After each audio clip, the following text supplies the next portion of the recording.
నిన్ను స్తుతించిన ప్రతి క్షణం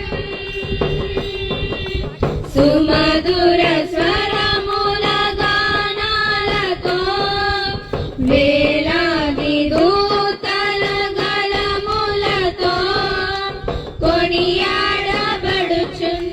నా యేసయ్యా నీకే నా ఆరాధన. హల్లెలూయా హల్లెలూయా.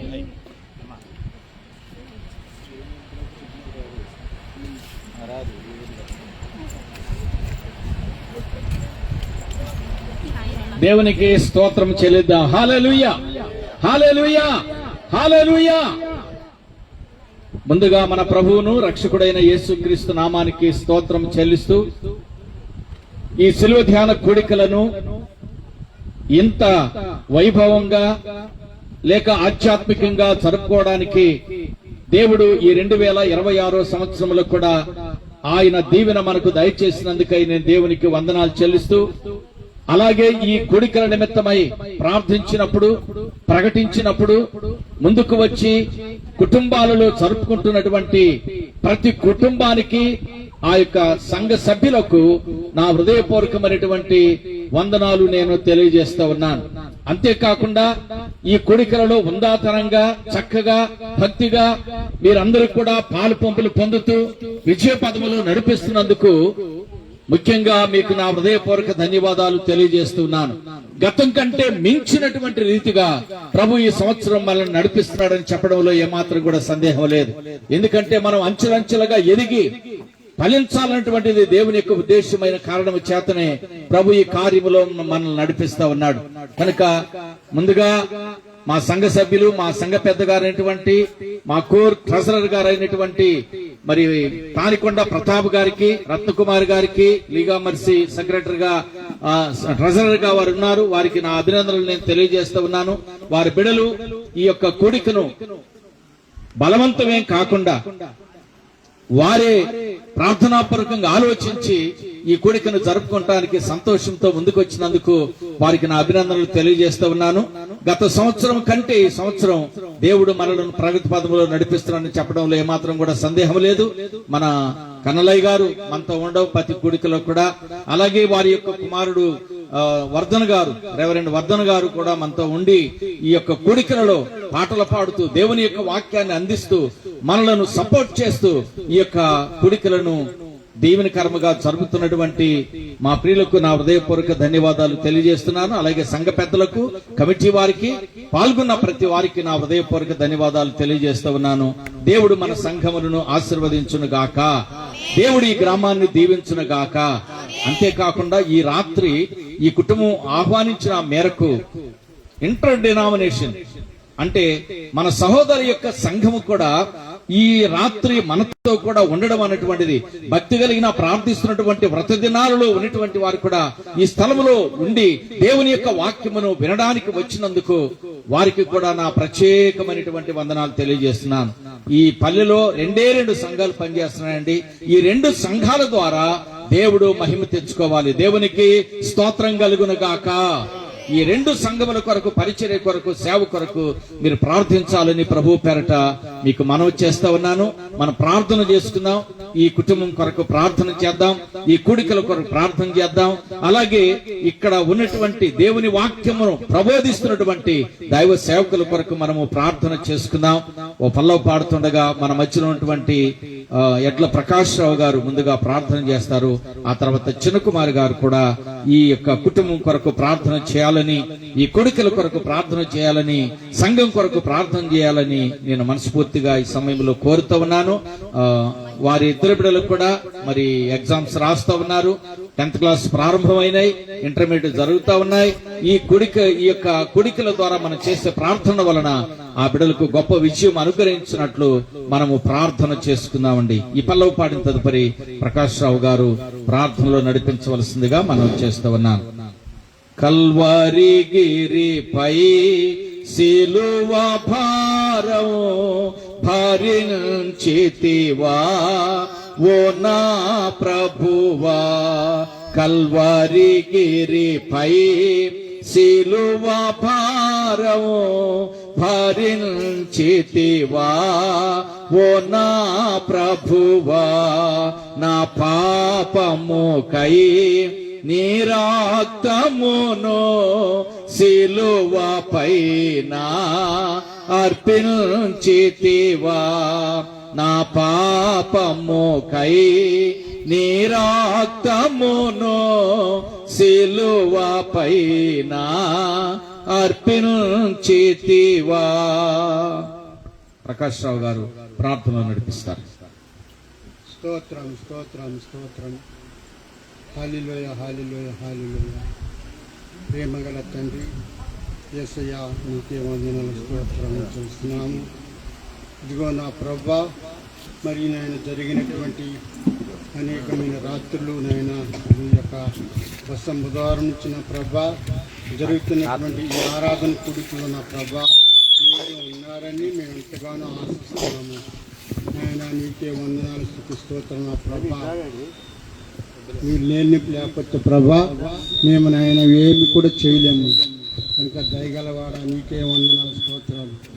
మహాగణుడా ఈ సమయంలో నా ప్రభానైనా మీకు తెలిసిన తండ్రి ఈ కూడికి నా తండ్రి నాయన శిల్వార్ధన కూడికలుగా నా ప్రభా మేము పెట్టుకున్నట్టు విధానాల్లో నా ప్రభా ఏమైనా తండ్రి అవసరంతో నా ప్రభా మేము పెట్టుకుంటే నా ప్రభా మా అవసరం తీర్చే దేవుడు నీవే కనుక నా ప్రభా ఇదిగో నా ప్రభానైనా మరి ఈ యొక్క ఏర్పాటు చేసినటువంటి నా ప్రభా మరి ప్రతాప్ గారి యొక్క మరి జీవితంలో నా ప్రభా మరి ఈ సంవత్సరము ఎంతగానో నా ప్రభ గొప్పగా నా ప్రభ ఈ యొక్క ఆరాధన జరపడానికి నా ప్రభ నిశ్చయించినందుకు నీకు వందనాలు స్తుతి స్తోత్రాలు ప్రభా. మరి ప్రతాప్ గారి భార్యని నైనా అలాగే నా తండ్రి వారిద్దరి కుమార్తెని నా ప్రభా అలాగే వారి తల్లిదండ్రులను కూడా ఆశ్రయించి దీవించి కాపాడిన ప్రభని నీకు వందనాలు స్తోత్రములు ఆయన. అయ్యో నా ప్రభ ఇదిగో నా తండ్రి మరి పిల్లలు నా తండ్రి మరి ఎగ్జామ్స్ నా ప్రభ సిద్ధపడి ఉంటున్నారు ప్రభా వారికి కూడా మీ యొక్క కృప ఉంచిన ప్రభానైనా మంచి జీవితం కలగ చేయమని అడుగుతున్నాను ప్రభా. అలాగే దయగలవాడని స్తోత్రం నా ప్రభా. ఇదిగో నీ సేవకులు నా ప్రభానైనా మీ సన్నిధిలో నా ప్రభానైనా వారు ఏమైతే నా ప్రభా విత్తుతున్నారు నా తండ్రి ప్రతి మాటను కూడా నా ప్రభా మా హృదయంలో ఫలించి జీవించే భాగ్యం అనుగ్రహించమని అడుగుతున్న ప్రభా. ఆయన తండ్రి నా ప్రభా అలాగే నా తండ్రి నేను కర్ణాలుగా నా ప్రభా వయసు ఉన్నప్పుడు నా తండ్రి నా పైబడినప్పుడు నా తండ్రి ఎంత ఓపికతో నేను ఈ కూడుకులో కూడుకున్నందుకు ఉంటున్నందుకు నా ప్రభా నీకు వందనాలు చెల్లిస్తున్నాము. అలాగే నా ప్రభ నా తండ్రి గత మూడు జనం ఇదిగో నా ప్రభా ఈ నాకు 3 రోజుల నుంచి నా ప్రభ మా వర్ధన గారిని నా తండ్రి పాస్టర్ గారు నా ప్రభా మరి వారు విత్తుతున్న ప్రతి మాటను కూడా నా ప్రభా మేము ఎంతగానో ఆశపడుతున్నాం ప్రభా నీకు వందనాలు. అలాగే మా సేవకులు నా ప్రభా ఆయా తన్యమయ్య గారిని కూడా ఆశ్రయించండి అలాగే అమ్మగారిని కూడా ఆశ్రయించండి అలాగే నా ప్రభా గారి కుటుంబంతో కూడా ఆశ్రయించమని అడుగుతున్నాను ప్రభా నీకు వందనాలు. అలాగే నా ప్రభు యేసయ్య వచ్చినటువంటి ప్రతి కుటుంబం ఆశ్రయించండి అలాగే నా ప్రభా ప్రతి బిడ్డను ఆశ్రయించండి అలాగే నా ప్రభా ఈ గ్రామంలో ఉన్నటువంటి నా ప్రభా ప్రతి ఒక్క కుటుంబాన్ని నైనా ప్రతి ఒక్క నాయన వారిని జీవించమని అడుగుతున్నా ప్రభా. ప్రతి ఒక్కరికి మంచి ఆరోగ్యాలు దాచిన ప్రభా అయా ఈ శిలో జ్ఞాన కూడికలు నా ప్రభా మేము ఎంతగానో ప్రభా ఆశీర్వాదము పొందుకోవాలని నీ మేళ్ళు పొందుకోవాలని దీవులను పొందుకోవాలని నీ మహిమ పొందుకోవాలని ఎంతగానో మేము ఆశపడుతున్నాం తండ్రి. అయా మా ఆశ గల ప్రాణం తృప్తిపరిచే దేవుడు నువ్వు కనుక నా ప్రభా కనికారం గల దేవుడు కనుక నా ప్రభా మా అన్నిటిలో నా ప్రభా తోడుగా నీడగా ఉంటూ నా ప్రభా ముందుకు సాగటానికి ప్రతి ఒక్కరు కూడా నా ప్రభా ఇలాంటి నా ప్రభ మరి శిల్వారం కూడుకుని ఏర్పాటు చేసుకుంటానికి నా ప్రభా హృదయం తెరమని అడుగుతున్నాం.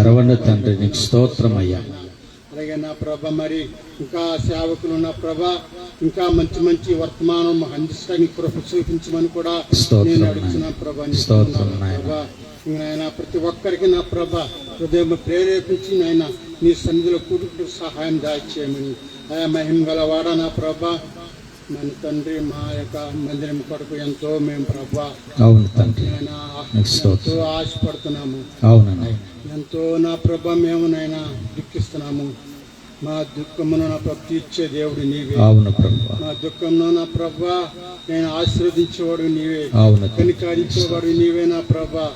ఆయన మేము ఎంతగానో ఎదురు చూస్తున్నటువంటి నా ప్రభ నీ మహిమను మాకు దాయిచ్చండి నీ కృపను దాయిచ్చండి నీ ఆయన యొక్క నా ప్రభ ఎవరైతే దీనికి నా ప్రభ అయినా అధికారులకు నా ప్రభ మనసుని కరిగించి మహిమ తెచ్చుకోమని అడుగుతున్న ప్రభ నీకు వందనాలు.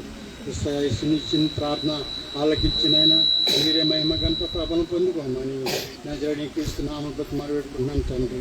ఆమేన్. కుమారమ్మ గారు కూడా క్లుప్తంగా ఈ యొక్క కూడిక నిమిత్తమై ప్రార్థన చేయాలని కోరుతా ఉన్నాను.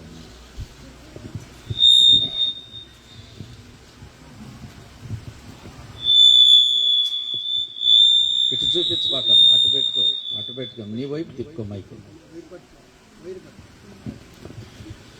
ప్రార్థన. మహాగణుడ, మహోన్నతుడ, సర్వశక్తిమంతుడ, సర్వాధికారం కలిగిన మా ప్రియ పరలోకపు తండ్రి, నీ ఘనమైన నామానికి రాత్రికాల సమయంలో వందనాలు, స్తుతులు, స్తోత్రాలు చెల్లిస్తున్నామయ్యా. ఇప్పటి వరకు మమ్మల్ని అందరూ దగ్గర ప్రేంగల హస్తల కింద కాచి కాపాడి భద్రపరిచి మంచి సమయాన్ని ఇచ్చినందుకు నీకు వందనాలు, స్తోత్రములు. ఏమిచ్చి కూడా నీ రుణాన్ని మేము తీర్చుకోలేము. నీకు వందనాలు, స్తుతులు, స్తోత్రాలు నాయన. ముఖ్యంగా ఈ కుటుంబాన్ని ప్రేరేపణ కలుగ చేసి ప్రభు నాయన, అనేక మంది ప్రభు నేను బిడ్డల్ని ఇక్కడ చేర్చి ప్రభు నాయన, నీ నామ మహింపరిచినట్టుగా ప్రభు నాయన, హెచ్చించినట్టుగా ప్రభువా ఈ సమయాన్ని ఇచ్చావు ప్రభు. నీకు వందనాలు, నీకు స్తుతులు, స్తోత్రాలు నాయన. చేరి ఉన్న ప్రతి ఒక్కరిని కూడా మీరు జ్ఞాపకం చేసుకోండి ప్రభు. నీకు వందనాలు, నీకు స్తుతులు, స్తోత్రాలు నాయన. ఎవరెట్టి ప్రేరేపణ ఉద్దేశంతో వచ్చారో అన్ని సఫలీకృతం అవ్వడానికి సహాయం దయచేయండి. ముఖ్యంగా ఈ కుటుంబాన్ని కూడా మీరు జ్ఞాపకం చేసుకోండి ప్రభు. నీ పనిలో సాగిపోతున్న కుటుంబం తండ్రి, మీరు దాటి వెళ్ళొద్దు ప్రభు. నీకు వందనాలు, నీకు స్తుతులు, స్తోత్రాలు నాయన. అయా యజమానురాలని యజమానుని మీరు జ్ఞాపకం చేసుకోండి ప్రభు. ప్రతాప్ని, రత్నకుమార్ని మీరు జ్ఞాపకం చేసుకోండి. వారి కూడా ప్రభు నాయన ఆసక్తి కలిగి ప్రభు నీ పనిలో ముందుండే వారు ప్రభు నాయన, అటు కుటుంబాన్ని మీరు దర్శించండి ప్రభు. నీకు వందనాలు నాయన. అయ్యా నాయన, కుటుంబాలకి రావాల్సిన దీవెన ప్రభు అయ్యా నిండారుగా మీరు దయచేయండి ప్రభు. నీకు వందనాలు నాయన. బిడ్డలు చదువులో ఉంటుండగా ప్రభు వారి భవిష్యత్తును మీ పాదాల దగ్గర పెట్టుచుండగా జ్ఞాపకం చేసుకోండి ప్రభు. అయ్యా పరీక్షల్లో ప్రభు నాయన అయ్యా ఉన్నతమైనటువంటి ఉత్తీర్ణత కలిగేటట్లుగా సహాయం దయచేయండి. వాళ్ళ హృదయంలో ఉన్నటువంటి తలంపులు, ఉద్దేశాలు నెరవేరేటట్లుగా సహాయం దయచేయండి. ఏ ఉద్దేశంతో ఈ కూడిక ప్రభు నాయన జరిపించుకుంటున్నారో మాకైతే తెలియదు, కానీ హృదయ రహస్యాలు ఎరిగి ఉన్న దేవుడు అయ్యా, నీకు సమస్తం తెలుసు ప్రభు నాయన. అయ్యా ఈ కుటుంబంలో ఉన్న ఉద్దేశాలు ప్రభు నాయన, వాళ్ళు కలిగి ఉన్నటువంటి ప్రభు నాయన హృదయాంతరంగా ఉన్న ఉద్దేశాలను నెరవేరడానికి సహాయం దయచేయండి ప్రభు. నీకు వందనాలు, స్తుతులు, స్తోత్రాలు నాయన. ఇంకా ప్రభు నేను మహింపరిచి నేను ఘనపరిచే బిడ్డలుగా చేయండి. నేను ఇంటి వారును యెహోవాని సేవించదు మన కుటుంబంగా మీరు నిలవబెట్టండి నాయన. దినములు జరుగుతుండగా బలవంతులుగా, శక్తివంతులుగా నీలో ముందుకు సాగడానికి అయ్యా నీ కృపను దయచేయండి ప్రభు. నీకు వందనాలు, స్తుతులు, స్తోత్రాలు నాయన. వారి తల్లిదండ్రులు కూడా మీరు జ్ఞాపకం చేసుకోండి. వారిని కూడా ఆరోగ్యవంతులుగా, బలవంతులుగా మీరు చెయ్యండి నాయన. అయ్యా వారికి కలిగిన సమస్తాన్ని మీరు జ్ఞాపకం చేసుకోండి ప్రభు. ఏ కుటుంబం చుట్టూ కంచి వేసిన విధంగా మీరు కంచి వెయ్యండి ప్రభు. నీకు వందనాలు. బిడ్డలు ఎవరి కాలంలో ఉంటుండగా ప్రభు నాయన, ఆ బిడ్డల మీద మీ దగ్గర హస్తం వేసి ఉంచండి ప్రభు. నీకు వందనాలు. సవాలకరమైన జీవితాలను కూడా మీరు దయచేయండి ప్రభు. నీకు వందనాలు, స్తుతులు, స్తోత్రాలు. ముఖ్యంగా ప్రభు నాయన ప్రార్థనలో విజ్ఞాపనలో ముందుకు సాగిపోయే బిడ్డలుగా మీరు చెయ్యండి ప్రభు. నీకు వందనాలు, స్తుతులు, స్తోత్రాలు నాయన. అదే విధంగా ప్రభు కూడి వచ్చిన ప్రతి ఒక్కరిని కూడా మీరు జ్ఞాపకం చేసుకోండి. దైవజనులు ఉన్నారు ప్రభు నాయన, వద్దనయ్య గారిని మీరు జ్ఞాపకం చేసుకోండి ప్రభు నాయన. అయ్యా నాయన కలరయ్య గారిని కూడా మీరు జ్ఞాపకం చేసుకోండి ప్రభు. అయ్యా అయ్యగారికి మంచి ఆరోగ్యం దయచేయండి ప్రభు. బలమును, శక్తిని దయచేయండి మా ప్రభు నాయన. ఎవరి కాలంలో ఎంత బలమో ఇప్పుడు కూడా అంతే బలమని యెహోషువ సెలవిచ్చిన విధంగా ప్రభు అయ్యా దైవజనులు మీరు దర్శించండి ప్రభు. నీకు వందనాలు, స్తుతులు, స్తోత్రాలు నాయన. అమ్మగారిని కూడా మీరు జ్ఞాపకం చేసుకోండి ప్రభు నాయన. మా దైవజనులు కూడా జ్ఞాపకం చేసుకోండి ప్రభు. అయ్యగారిని, అమ్మగారిని కూడా మీరు దీవించి ఆశీర్వదించి బలపరచండి ప్రభు నాయన. 2 సంఘాల్లో ఉన్న దైవజనులు ప్రభు నాయన అయ్యా ఈ శ్రమల దినాల్లో ముందుకు సాగుచుండగా నీ సువార్త సేవ నిమిత్తమై బలవంతులుగా, శక్తివంతులుగా, ఆరోగ్యవంతులుగా మీరు చెయ్యండి ప్రభు నాయన. నీ బలమైన రెక్కల కింద, ఆరోగ్యమైన రెక్కల కింద దైవజనులు అందరినీ బలపరచండి తండ్రి. నీకు వందనాలు నాయన. 2 సంఘాల్లో జరుగుతున్న సేవను మీరు జ్ఞాపకం చేసుకోండి ప్రభు. ఈ దెందులూరు గ్రామాన్ని ప్రభు 2 సంఘాల బిడ్డలకు అప్పగించండి ప్రభు. నీకు వందనాలు, స్తోత్రాలు చెల్లిస్తున్నాం ప్రభు నాయన. ప్రతి ఒక్క కుటుంబం ఉద్యోగం పడేట్లుగా, ప్రతి ఒక్క బిడ్డ ప్రభు ఉద్యోగం పడేట్లుగా సహాయం దయచేయండి ప్రభు. నీకు వందనాలు, స్తుతులు, స్తోత్రాలు నాయన. ఈ 2 సంఘాల్లో ప్రభు నాయన అనేక మంది బిడ్డలు ప్రభు ఉపవాసాలతో ప్రభు నాయన నీ సన్నిధిలో గడపడానికి ఇష్టపడే బిడ్డలు ఉన్నారు ప్రభు నాయన. రహస్యంగా ప్రభు నాయన ఉపవాసాలు ఉన్న బిడ్డలు కూడా ఉన్నారు. వారందరినీ మీరు బలపరచండి ప్రభు. వారి కుటుంబాలను మీరు బలపరచండి ప్రభు నాయన. అపవాదికి ఎట్టి అధికారం లేకుండా మీరు చెయ్యండి ప్రభు. నీకు వందనాలు, స్తుతులు, స్తోత్రం నాయన. ఈ ప్రభు నాయన ప్రతి ఒక్కరు ప్రభు నాయన ఏ తలంపుతో ఎన్ని ప్రభు నాయన మీ చిత్తంలో నెరవేరేటట్లుగా సహాయం దయచేయండి ప్రభు. దేవుడు గొప్ప కార్యాలు చేశాడని ప్రభు సాక్షులుగా నిలబడేటట్లుగా సహాయం దయచేయండి ప్రభు. ఈ కూడికను ఇప్పటి వరకే పాటల ద్వారా మీరు మహిమ పొందారు ప్రభు, మీకు వందనాలు నాయన. అయ్యా వాక్యంలోకి వెళుతుండగా దైవజనులు వాక్యం చెప్తుండగా వాక్యం చెప్పే దైవజనులు ఏడంత ఆత్మతో మీరు నింపండి ప్రభు నాయన. నీకు వందనాలు, ఆత్మతో శక్తితో బలంతో మీకు నింపండి ప్రభు. నీకు వందనాలు, స్తుతులు స్తోత్రాలు నాయన.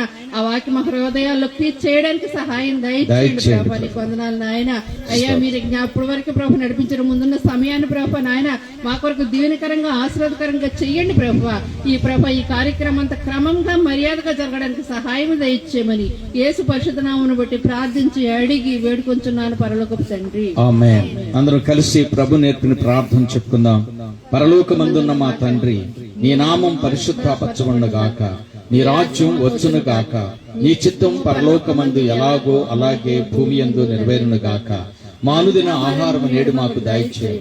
మేడలా అపరాధములు చేయి వారిని మేము క్షమించినట్లు మా అపరాధములను క్షమించు. మమ్మల్ని శోధనలోనికి తేక కీడు నుండి తప్పించు. రాజ్యము, శక్తి, మహిమ నిరంతరము నీవై ఉన్నావు తండ్రి. ఆమేన్. హల్లెలూయా.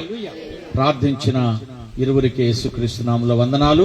మనము దేవుని యొక్క వాక్యాన్ని వినబోతున్నాం. మన మధ్యలో రెవరెండ్ వర్ధన గారు ఉండడం ఆశీర్వాదకరం. కర్ణలయ్య గారిని బట్టి కూడా నేను దేవునికి వందనాలు తెలియజేస్తూ ఉన్నాను. వారు మమ్మల్ని ప్రోత్సహిస్తూ ముందుకు నడిపిస్తున్నందుకు వారికి ప్రత్యేకమైనటువంటి వందనాలు. ఈ సమయంలో ఒక పాట వినటం వలన ఆ తర్వాత దేవుని యొక్క వాక్యం కూడా వారు మాట్లాడుతూ ఉండగా మీరు శ్రద్ధగా వినవలసిందిగా ప్రభు పేరట మనం చేస్తున్నాను. హల్లెలూయా.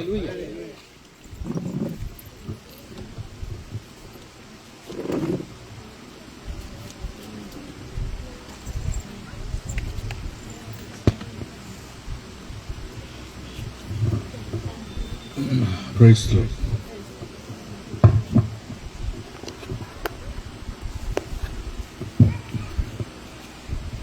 ప్రియ దేవుని సంఘమ, మన ప్రభువును ప్రియ రక్షకుడైన యేసుక్రీస్తు నామములో మీ అందరికీ నా శుభాలు తెలియజేస్తూ ఉన్నాను. వెనక వరకు వినపడుతుందా? ఈ సౌండ్ వినపడుతుందండి? వెనక్కి వెనకోళ్ళు చేతులు ఎత్తండి ఒకసారి. ఉన్నాయా చేతులు? ఉన్నాయి. ఒక చెయ్యే ఉంది, రెండో చెయ్యి కనపట్లేదు. రెండు చేతులు ఎత్తండి ఒకసారి. హల్లెలూయా చెప్దాం ఒకసారి. హల్లెలూయా, హల్లెలూయా. అందరూ కలిసి చెప్పాలా, ఎవరు కూడా ఖాళీ ఉండదు. హల్లెలూయా, హల్లెలూయా. దేవుడిచ్చినటువంటి గొప్ప అవకాశం, ప్రశస్తమైన ప్రత్యేకమైనటువంటి సమయాన్ని బట్టి ప్రభునామానికి నేను మహిమలు తెలియజేస్తూ ఉన్నాను.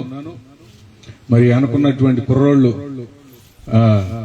కానీ ఎవరైనా గారు మీరు నాకు కనపట్లేదు. ఇక్కడ లైట్ ఉంది నాకు, అందుకనే మీరు ఇటువైపుకి, ఇక్కడ చైర్స్ ఉన్నాయి కదా, ఇటువైపు వచ్చేసేయండి. నాకు ఎదురుగుండరండి, దాక్కోబాకు. ఎదురుగుండ వేసుకోండి చైర్స్. ఓకే. మనం మరి ఈ కుటుంబ ప్రార్థనలో మనమందరం పాల్గొనడానికి మరి మనల్ని ఇక్కడికి ఆహ్వానించినటువంటి కుటుంబ సభ్యులు ప్రతాప్ గారు మరియు రత్న కుమార్ గారికి నా ప్రత్యేకమైనటువంటి వందనాలు తెలియజేస్తా ఉన్నాను. అట్లాగే మీ అందరికి కూడా నా శుభాలు తెలియజేస్తూ ఉన్నాను. మరి మన మధ్యలో ఉన్నటువంటి సంఘ కాపరి శివ గారు, మరి రమణయ్య గారికి నా ప్రత్యేకమైనటువంటి వందనాలు. అట్లాగే అమ్మగారికి కూడా నా ప్రత్యేక వందనాలు. అట్లాగే మరి ఇక్కడ కర్నల్ రిటైర్డ్ జోషి గారు, మా నాన్నగారు, వారికి కూడా నా ప్రత్యేకమైనటువంటి వందనాలు తెలియజేస్తా ఉన్నాను. సీనియర్ దైవ సేవకులు, మరి ఎన్నో సంవత్సరాలు మరి ఆయన సేవ చేసి ఇప్పుడు సాల్వేషన్ ఆర్మీకి ఉన్నటువంటి పద్ధతి ప్రకారం ఆయన విశ్రాంతి సమయంలో అంటే రిటైర్మెంట్ తీసుకుని ఉన్నారు. మరి అయినా సరే ఇప్పటికి కూడా వారు చేస్తున్నటువంటి సేవను బట్టి మరి ఆయన చేస్తున్న సేవను బట్టి దేవుడు మమ్మల్ని దీవిస్తున్నాడు. హల్లెలూయా. తల్లిదండ్రులు చేసే సేవను బట్టి పిల్లలు దీవించబడతారు. కాబట్టి దేవుడు మమ్మల్ని దీవిస్తున్నాడు మేము నమ్ముచూ ఉన్నాం. మనం ఆలస్యం చేయకుండా మరి వాక్య ధ్యానంలోనికి వెళదాం. మరి అందుకుగాను ఒక వాక్య భాగాన్ని మనం చదువుకుని ముందుకెళదాం. మత్తయి సువార్త 4వ అధ్యాయము మొదటి నుంచి మొదటి నుంచి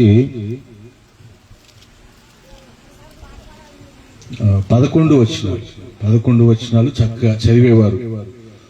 ఎవరిని ఉంటే ముందుకు రండి, లేకపోతే అయ్యగారు చదివేస్తారు. అయ్యా, ఎవరు చక్కగా చదివేవాళ్ళు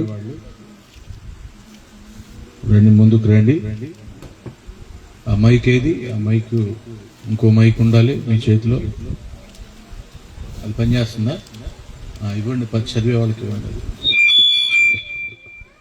చదివే వాళ్ళకి ఎవరికైనా సరే ఇవ్వండి. అమ్మగారు చదివేస్తా. మైక్ అడి తిప్పాలి, బాక్స్కి ఎదురుకుండా పెట్టకూడదు.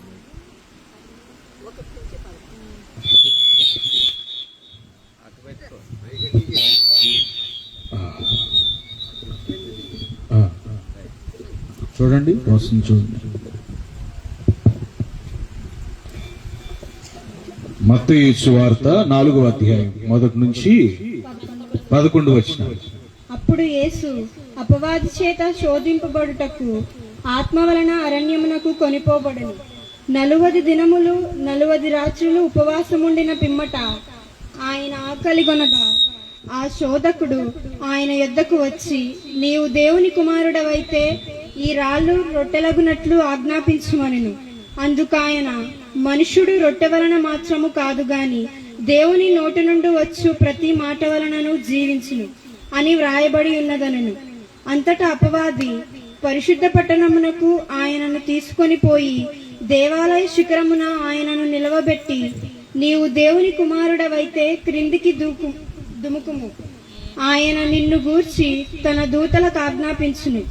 నీ పాదమైనప్పుడు రాతికి తగలకుండా వారు నిన్ను చేతులతో ఎత్తుకొందురు అని వ్రాయబడి ఉన్నదని ఆయనతో చెప్పాను.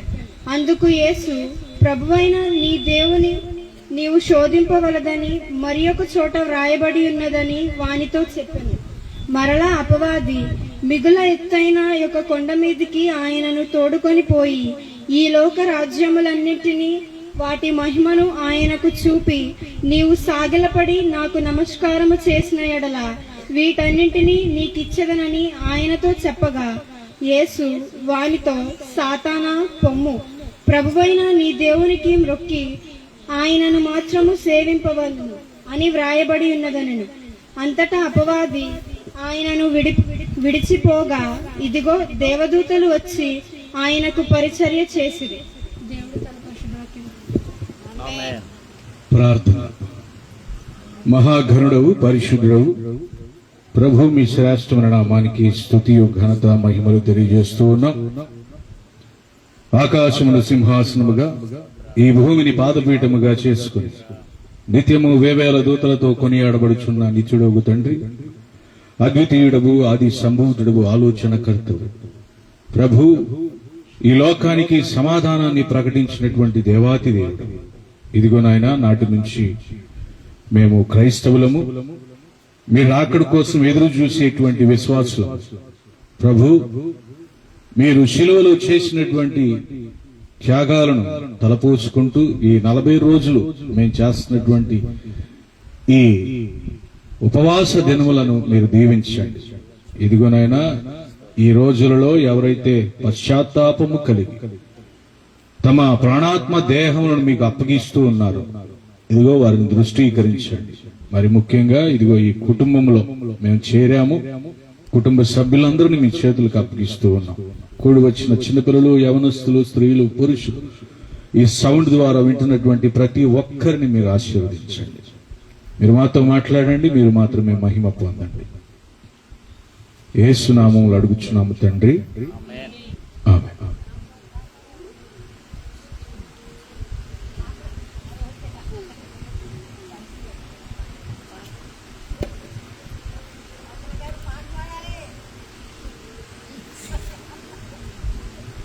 పాడుతున్నాం బాబు, పాడుతున్నాం అయ్యా, పాడుతున్నాం, అదే పనిలో ఉన్నాం.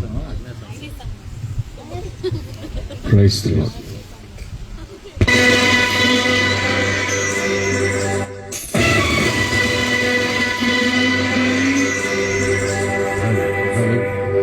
Hello hello hello.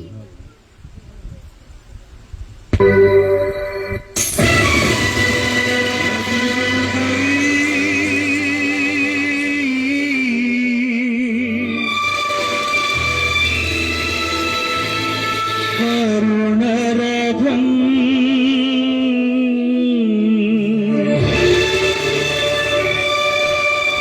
సాగింది క్షమాయుగం.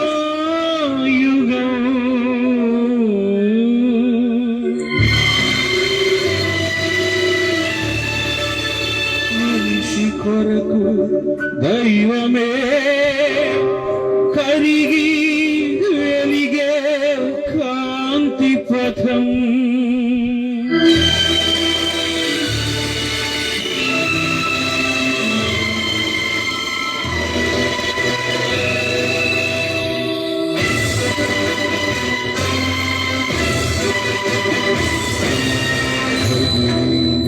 కరుణరథం సాగింది క్షమాయుగం. మనిషి కొరకు దైవమే మనిషి కొరకు దైవమే కరిగి వెలిగే కాంతి పదం. కరుణింది కరుణరథం.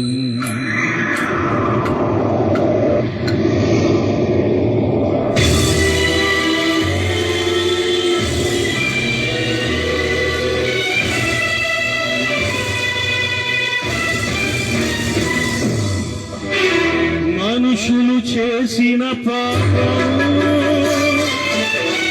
మమతల భుజాన దిగింది. పరిశుద్ధాత్మతో పండిన గర్భం వరపుత్రునికై వగచింది.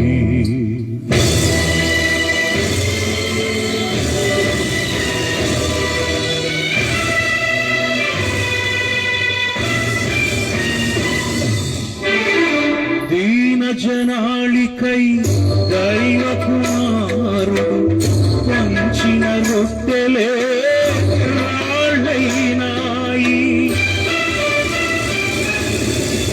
పాప క్షమాపణ పొందిన హృదయాలు నిలువున కరిగే నీదయ్యాయి నీదయ్యాయి. అమ్మలా నా కోసం ఏడవకండి, మీకోసం మీ పిల్లల కోసం ఏడవండి.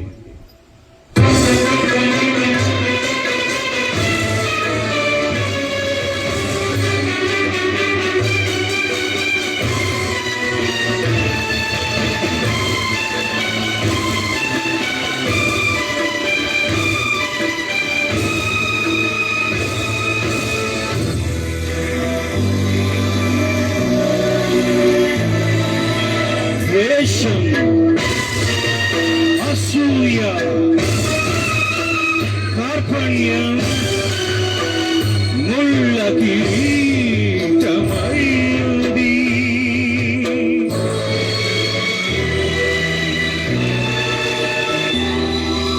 ప్రేమ, సేవా, త్యాగం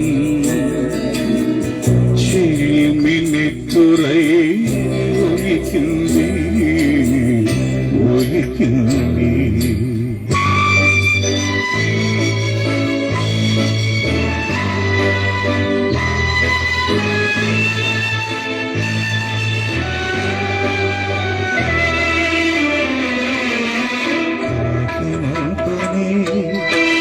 స్వస్థత నొసగిన తనుపై కొరడా చెల్లంది.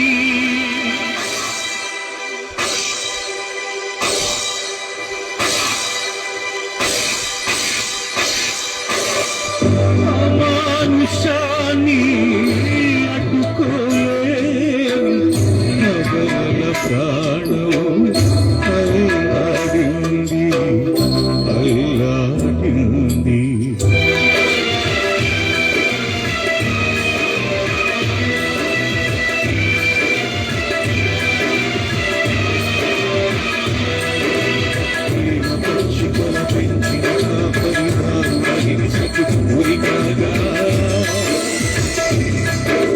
చెదరిపోయిన మూగ గొర్రెలు చెల్లా చెదరైపోయాయి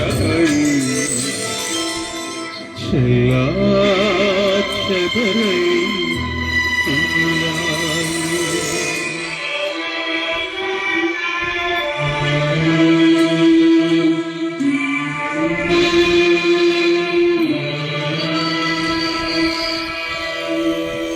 పరమ వైద్యునిగా పారాడిన పవిత్ర పాదాలు నెత్తురు ముద్దగా మారాయి. అభిషిక్తుని రక్తాభిషేకంతో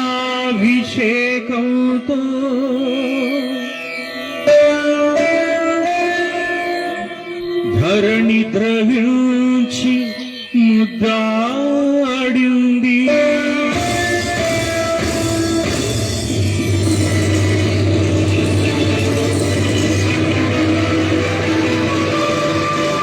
సిలువను తాకిన కల్వరి రాళ్ళు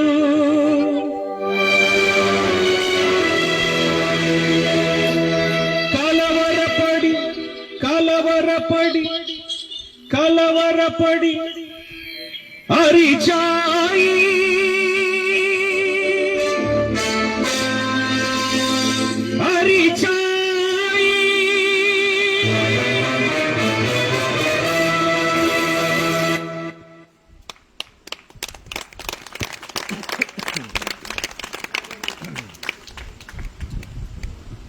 మీ అందరికి వందనాలు చప్పట్లు కొట్టినందుకు.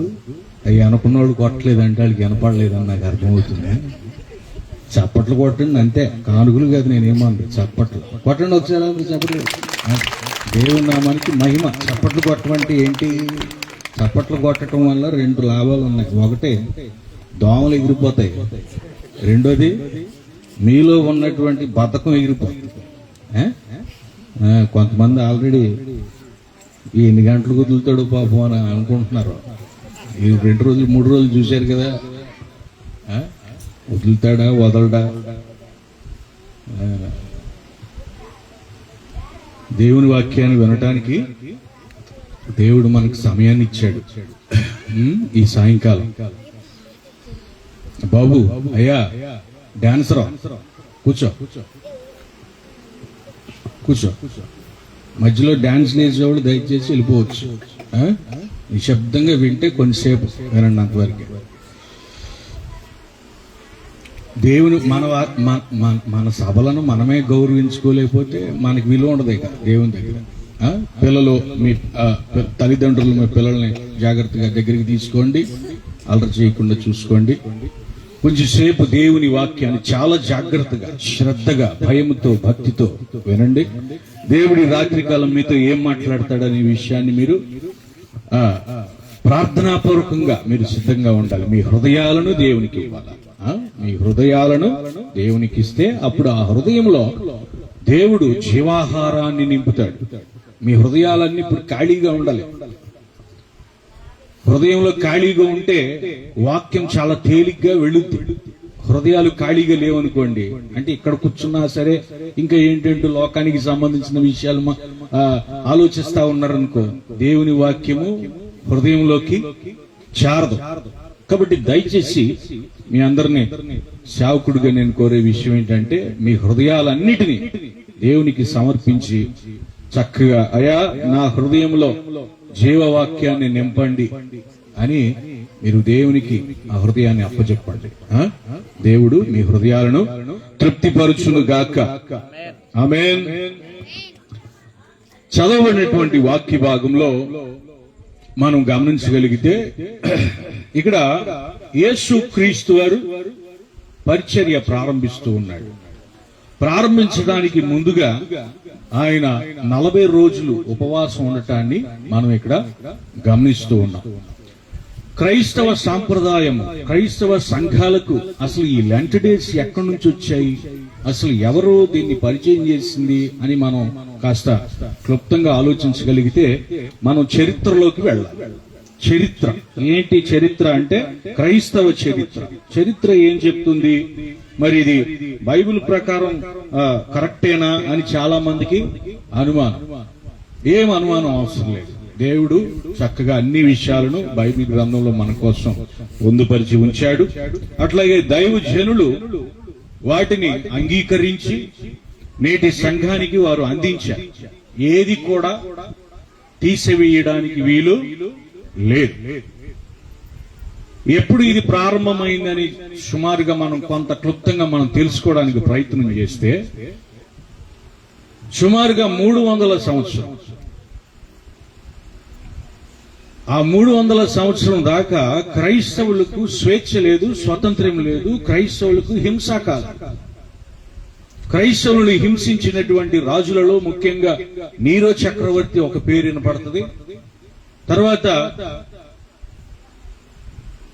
అనేక మంది చక్రవర్తులు క్రైస్తవులని హింసిస్తూ ఉండేవాళ్ళు.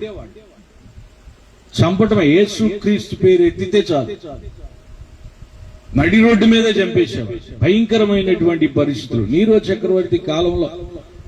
ఎందుకు క్రైస్తవ హింసలు అంత పెట్టరేగిపోయినాయి అంటే క్రైస్తవులకు ఉన్నటువంటి భక్తి.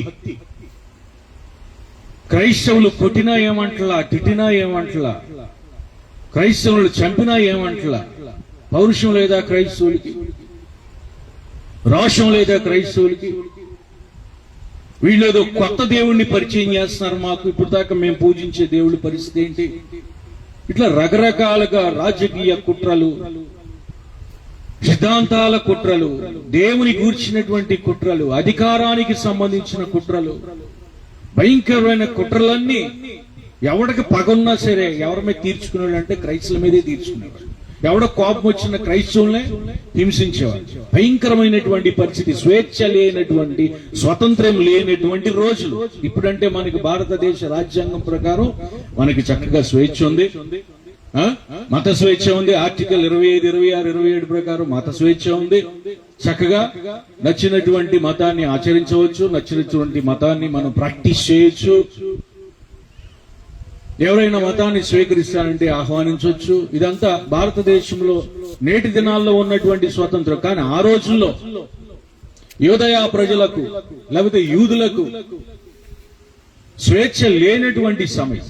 ఆ సమయంలో దేవుడు ఒక రాజుతో మాట్లాడుతున్నాడు. ఆ రాజు పేరు కాన్స్టైంట్, ద గ్రేట్ కాన్స్టైంట్. దేవుడు ఇతనితో ఎట్లా మాట్లాడని చూడగలిగితే క్రైస్తవుని హింసిస్తూ ఉన్నారు. కనబడుతుందా నీకు? నీరో చక్రవర్తి కాలం నుంచి దేవుడు డైరెక్ట్ గా మాట్లాడినటువంటి విషయాలు.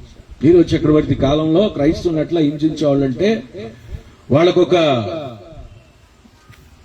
వాలీబాల్ కోర్ట్ లాంటిది ఒక స్టేడియం ఉండేది. వాళ్ళు ఆ స్టేడియంలో క్రైస్తవుల్ని వదిలేసి వాళ్ళ వెనకాల సింహాలను, పులులను, నక్కలను వదిలేవాళ్ళు. అవి క్రైస్తవులను చీల్చుకుని తింటా ఉంటే వీళ్ళందరూ స్టేడియం పైన కూర్చుని కేకలు వేసేవాళ్ళు, చప్పట్లు కొట్టేవాళ్ళు, సంతోషించేవాళ్ళు. భయంకరమైనటువంటి హింసల రోజులు. అట్లాగే రాత్రిపూట క్రీడలు వాళ్ళు జరిపించాలంటే వాళ్ళకి రాత్రిపూట ఇవి క్యాండిల్స్, దివిటీలు ఇట్లాంటివి లేవు అప్పట్లో ఉన్న పరిస్థితి ఏంటంటే ఈ నూనెతో దివిటీలు అంటించేవాళ్ళు. ఇది కరెంటు అప్పుడు లేదు కదా. అయితే క్రైస్తవులని గొంస మీద కట్టి, ఇది స్తంభం కనపడుతుందా మీకు? ఎంతమంది కనపడుతుంది ఈ స్తంభం? ఇట్లాంటి స్తంభాలు నాటించి గ్రౌండ్ చుట్టూ ఆ స్తంభాలకి క్రైస్తవుల్ని కట్టేసేవాళ్ళు. అక్కడ బతికుండంగానే కట్టేసి వాళ్ళ నెత్తి మీద నూనె పోసి అంటించేవాళ్ళు. వాళ్ళు కాల్తా ఉంటే ఆ లైటింగ్ లో, ఆ వెలుగులో వీళ్ళు ఆటలాడుతూ ఉండేవాళ్ళు. అర్థమవుతుందా మీకు? ఎంతమందికి అర్థమైంది? వినపడుతుందన్న మాటలు? మీకంటే ముందున్న క్రైస్తవులు ఎంత హింసలు పొందారో అనే విషయాన్ని మీకు అర్థమవుతుందా?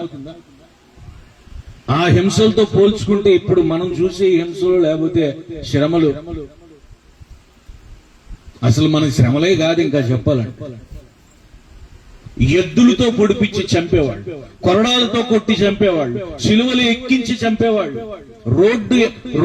రోడ్డు ఎంత పొడవు ఉందో అంత పొడవు శిలువలుండేవి. క్రైస్తవులు ఏలాడుతూ ఉండేవాళ్ళు. భయంకరమైనటువంటి రోజులలో దేవుడు చక్రవర్తితో మాట్లాడు. కాన్స్టైంట్ చక్రవర్తి యుద్ధానికి వెళ్లాల్సి వచ్చింది. ఆ రాత్రి దేవుడు ఆయనను దర్శించాడు. ఆకాశంలో ఒక శిలువ ఆకారం కనపడిందంట. ఈ శిలువ గుర్తును నువ్వు నీ యొక్క రథం మీద పెట్టుకుని వెళితే నువ్వు తప్పకుండా విజయాన్ని సాధిస్తావు అని దేవుడు రాజుతో మాట్లాడడం జరిగింది. అదే విధంగా శిలువ గుర్తుని ఒక జెండా మీద వేసుకుని ఆ ధ్వజాన్ని పట్టుకుని ఆయన యుద్ధానికి వెళ్ళినప్పుడు యుద్ధంలో ఘనమైనటువంటి విజయాన్ని సాధించాడు. హల్లెలూయా. ఆ విజయానికి గుర్తుగానే కాన్స్టాంటినోపుల్ కాస్త క్రైస్తవుడైపోయాడు. హల్లెలూయా.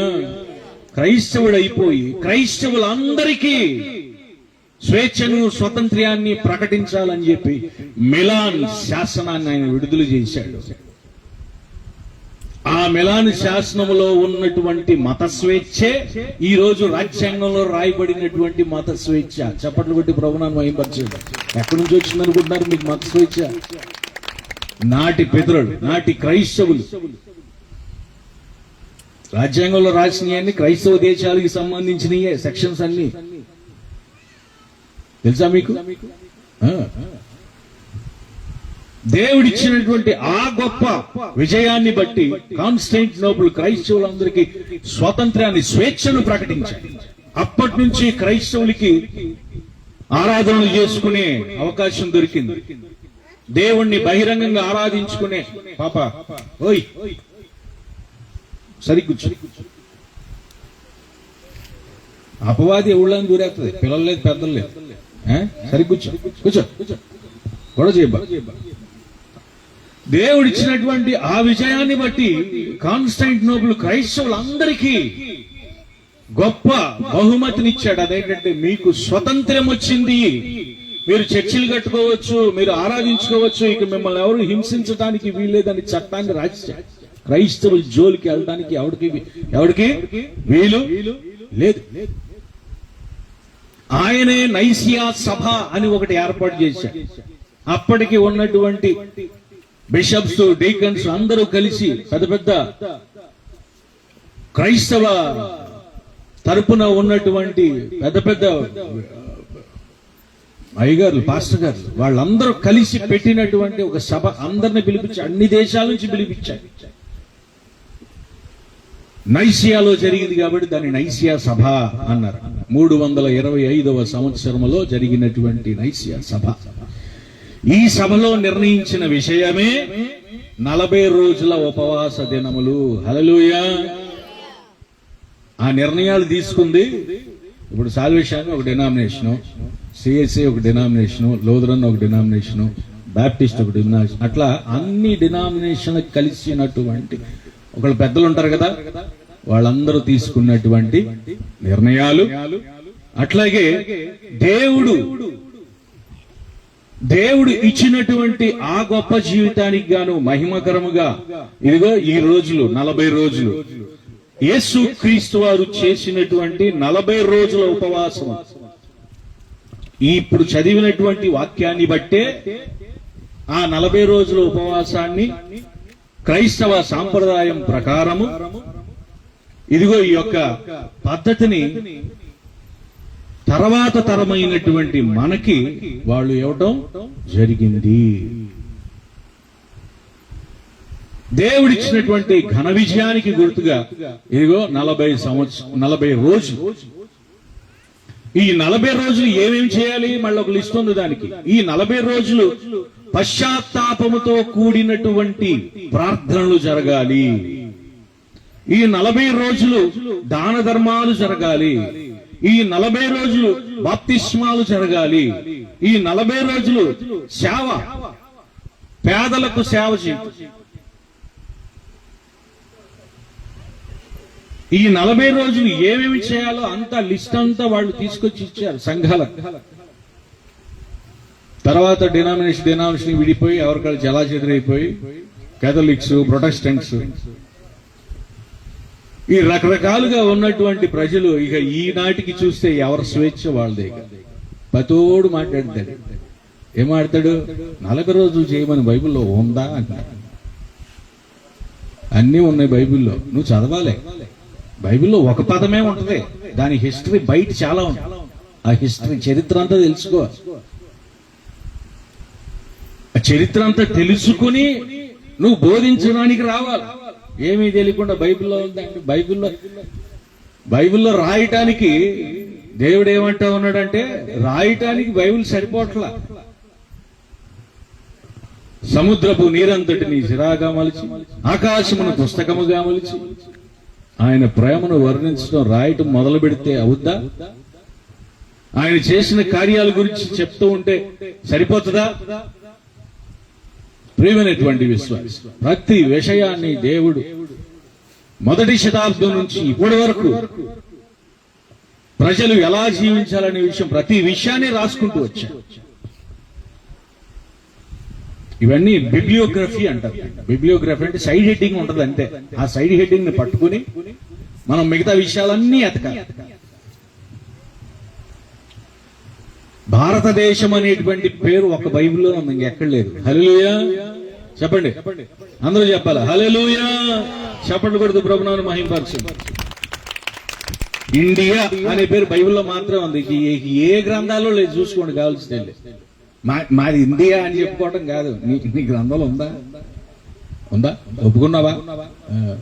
మీరు భారతీయులని మనకి ఎవడో చెప్పాల్సిన అవసరం లేదు. బైబిలే చెప్పింది మేము భారతీయులు అని.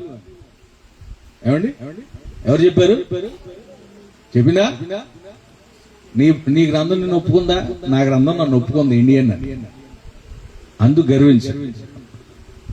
అందుకని మీరు ధన్యులు. దేశం అంటే మట్టి కాదు, దేశం అంటే ఎవరో. దేశం అంటే చెట్టు పుట్ట గుట్ట నప్ప కాదు. దేశం అంటే ఎవరో. దేవుడు సృష్టిని కలుగు చేసింది ఎవరి కోసం? మనిషి కోసం. దేవుడు సృష్టిని కలుగు చేసింది మనిషి కోసం. దేవుడు చట్టాలను ఇచ్చింది మనిషి కోసం. దేవుడు దేశాలను ఇచ్చింది మనుషుల కోసం. ఫలించండి, అభివృద్ధి చెందండి, విస్తరించండి, నిండండి, భూమంతా నింపండి. దేవుడు ఆజ్ఞలు, దేవుడు ఇచ్చినటువంటి ఆజ్ఞ. మరి ఈ క్రమంలో అనేక శోధనలు వస్తా ఉన్నాయి. అనేక శోధనలు వస్తా ఉన్నాయి. ప్రభు అయినటువంటి యేసు క్రీస్తు వారు 40 రోజులు పొందినటువంటి శోధనలు. యేసు క్రీస్తు వారు, యేసు క్రీస్తు అని మనం పేరు చెప్పామంటే కేవలం యేసు క్రీస్తు కాదు, క్రైస్తవులు అని అర్థం.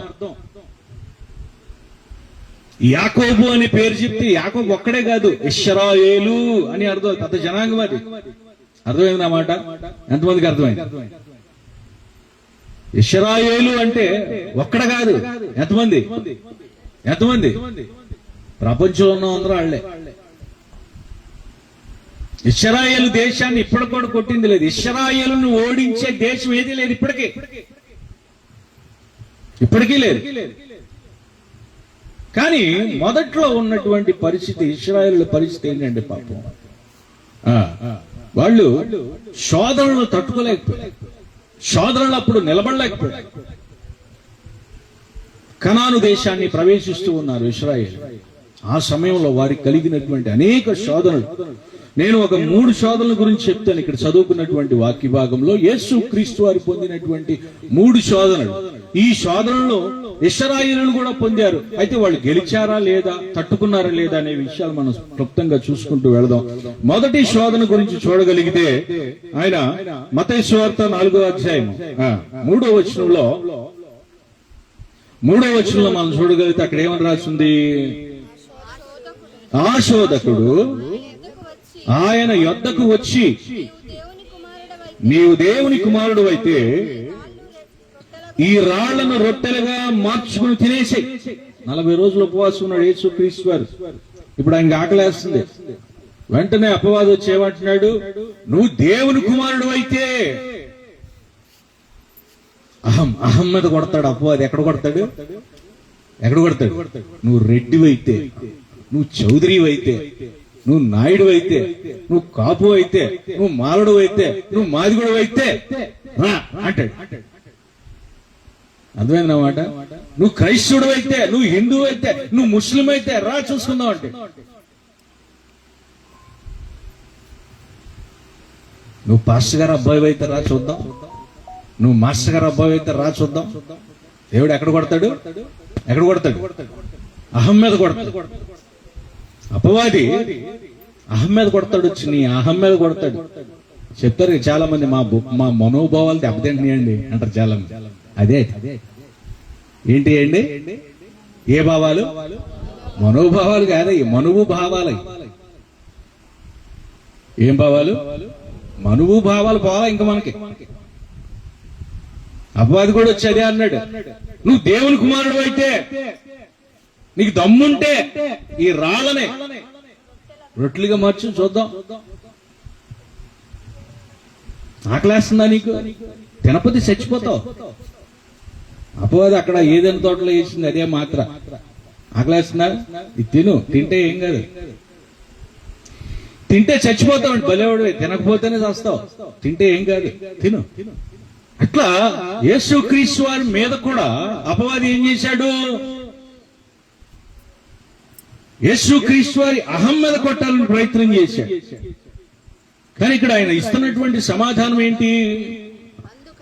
అందుకు ఆయన మనుష్య కుమారుడు రొట్టె వలన మాత్రము కాదు, దేవుని నోట నుంచి వచ్చే ప్రతి మాట వలన మనుష్యుడు జీవిస్తాడు, బ్రతుకుతాడు, శాశ్వతమైనటువంటి జీవంలో ఉంటాడు. బైబిల్ లేకముందు కొంతమంది భక్తులు ఉన్నారు. ఇప్పుడంటే మీ చేతుల్లో బైబిల్ ఉంది, కానీ అబ్రహాం గారికి బైబిల్ లేదు. ఉందా? అబ్రహాం గారికి బైబిల్ ఉందా అండి? వెనక వినపడుతుంది అన్న మాటలో. అబ్రహాం గారికి బైబిల్ ఉందా? లేదు. అబ్రహాం గారు మరి నడిపించింది ఎవరు? దేవుని యొక్క నోటి మాట. మోషే గారికి బైబిల్ ఉందా? మోషే గారిని నడిపించింది ఎవరు? దేవుని యొక్క నోటి మాట. యాకోబుకు బైబిల్ ఉందా? ఇస్సాకు బైబిల్ ఉందా? అప్పటికి ఇంకా రాతపూర్వకంగా రాతపూర్వకంగా ఇచ్చింది ఎప్పుడు? దేవుడు సీనాయి కొండ మీద. ఇదిగో ఈ ప్రయాణంలోనే 40 సంవత్సరాల ప్రయాణంలోనే దేవుడు వారికి ఆజ్ఞలు ఇస్తాను. అప్పటి వరకు ఏం లేదు వారికంటే, పితరులకు ఏం లేదు, వాళ్ళకి లేఖనాలు లేవు. దేవుడు మాట్లాడతాడు, వెళ్ళిపోతూ ఉంటారు అంతే. కేవలం దేవుని యొక్క నోటి మాట వలన భక్తులు ఆనాడు అద్భుతాలు చేశారు. ప్రవక్తలకు బైబిల్ లేదు. ప్రవక్తలకు కూడా వాళ్ళు రాశారు. తర్వాత ఒక్కొక్క పుస్తకం జత చేసుకుంటే దాన్ని కాననైజేషన్ అన్నారు. ప్రియమైనటువంటి విశ్వాసి, నీ చేతిలో ఈరోజు బైబిల్ ఉంది, నీ చేతిలో వాక్యం ఉంది. నువ్వు ఏం చేయాలో, ఏం చేయకూడదు, ఎటు వెళ్ళాలో, ఎటు వెళ్ళకూడదో నీకు ఎప్పటికప్పుడు దేవుడు డైరెక్ట్ చేస్తూనే ఉన్నాడు. అయినా సరే నువ్వు ఇంకా దేవుని గెలిపించలేకపోతున్నావు, దేవుని పక్షాన నిలబడలేకపోతున్నావు. ఎడారి ప్రయాణంలో ఇశ్రాయేలుడికి కూడా ఆకలేసింది. ఇశ్రాయేలుడికి ఏమైంది? ఆకలేసింది. ఆకలేసినప్పుడు వాళ్ళు మోషేతో అంట్లో ఉన్నారు, మాకు ఆకలేస్తుంది. ఐగుప్తులోనే బెటర్. బంగాళదుంపలు ఉండే, ఉల్లిపాయలు ఉండే, దోసకాయలు ఉండే, వంకాయలు ఉండే. ఇక్కడ ఏమి లేవు. దేవుడు చేసిన అద్భుతాలు వాళ్ళు చూశారు. సముద్రాన్ని పాయలుగా చేసినటువంటి దృశ్యాన్ని చూశారు. అయినా సరే వాళ్ళకి నమ్మకం కలగట్ల. దేవుడు పోషిస్తాడనేటువంటి నమ్మకం వాళ్ళకి రావట్లేదు. మోషేను దూషించడం మొదలెట్టారు. కానీ దేవుడు అద్భుత రీతిలో వాళ్ళకి ఇచ్చినటువంటి ఆహారం ఏంటి? వాళ్ళు లోకానికి సంబంధించినటువంటి ఆహారాన్ని కోరుకుంటున్నారు, కానీ దేవుని ఉద్దేశంలో ఏ ఆహారం ఇవ్వాలని? పరలోకము నుంచి దిగి వచ్చినటువంటి ఆహారం ఇవ్వాలి. ఎవరికెవరికైతే ఆకలేస్తుందో తట్టలు బొట్టలు తెచ్చుకోండి అన్నాడు. తెల్లారిపాటికి మొత్తం పరిచేసి ఉందంట. మన్నా తగు మాత్రమే దీన్ని తీసుకోవాలి. ఏవో తీసుకెళ్లిపోయి దాచేసుకుంటారంటే పాడైపోతుంది, జాగ్రత్త. ముందే చెప్పాడు.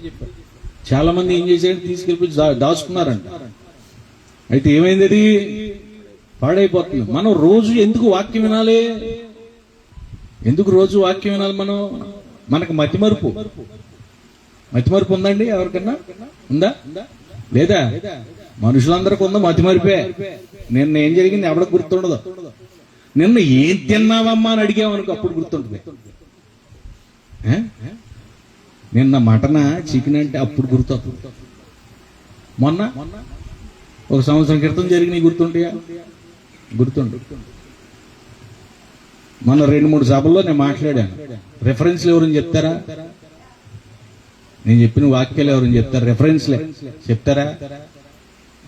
మనకు మతిమరుపు, గుర్తుండదు. అందుకని రోజు వినాలి వాక్యాలు. ఏమండి, వాక్యాన్ని ఎందుకు వినాలి? రోజు మనకు మతిమరుపు. అందుకని దేవుడు ఎప్పటికప్పుడు గుర్తు చేస్తా ఉంటాడు. ఇట్లాంటి సభలు పెట్టి, ఇలాంటి ఉపవాస ప్రార్థనలు పెట్టి వాక్యాన్ని మీరు మర్చిపోకూడదు. రోజు వింటానే ఉండాల.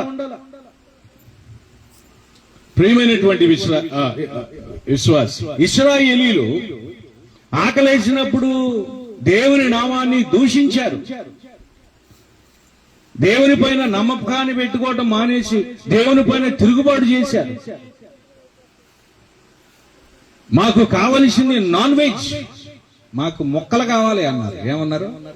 ఏం కావాలంటే పెద్ద మొక్కలు కావాలంటే. చిన్న మొక్కలు అయితే సరిపోదు, పెద్ద మొక్కలు ఉండాలి. ప్లేట్ నిండా పెద్ద మొక్కలే ఉండాలి. ముద్దకొక మొక్క ఆకాశం నుంచి కురిపించాడంట పూరేళ్ళు. తినండి అన్నాడు. తిన్న వాళ్ళందరూ తిన్నారు. ఏమయ్యారు ఆఖరికి? తిన్నది ముక్కుల్లో నుంచి చెవుల్లోంచి వచ్చేసింది. చచ్చిపోయారు, అక్కడే పడి చచ్చిపోయారు. లోక ఆహారం, నువ్వు ఎంత దానికోసం నువ్వు ఆశపడితే లోకములో ఉన్నదంతా విషమే, నువ్వు చచ్చిపోతావు. అందుకని నువ్వు తిండిపోతు అయితే గనక ఏం చేయాలా? నువ్వు తిండిపోతు అయితే గనక నీ నోటికి తాళం వేసుకోవాలి. వాక్యం చాలా చెప్తుంది స్పష్టంగా. వాక్యాన్ని వినాలి, వాక్యాన్ని తినాలి. మనం వాక్యాన్ని, జీవాహారాన్ని భుజించాలి. అయితే యేసుక్రీస్తు వారికి ఇదే ఆకలి బాధ వచ్చినప్పుడు ఆయన ఏమన్నాడు? మనిషి బ్రతకాలంటే రొట్టె వలన కాదు, మనిషి బ్రతకాలంటే దేవుని నోట నుంచి వచ్చే ప్రతి మాటను వలన బ్రతుకుతాడు. ఎక్కడి నుంచి కోట్ చేశాడు యేసుక్రీస్తు వారి వాక్యాన్ని? ద్వితీయోపదేశకాండం 8వ అధ్యాయం 3వ వచనం. ద్వితీయోపదేశకాండం 8వ అధ్యాయం 3వ వచనంలో అదే మాట అక్కడ ఉంటది. ఏమనుంది? దేవుని నోట నుంచి వచ్చేటువంటి ప్రతి మాట వలన నరుడు బ్రతుకుతాడని రాసును చదవలేదా అపవాది అని క్వశ్చన్ వేశాడు. అపవాది, ఓ లూసిఫర్, నీకు తెలుసు కదా దేవుని వాక్యం, నీకు కూడా తెలుసు, నాకంటే నీకే బాగా తెలుసు. చదవలేదా నువ్వు?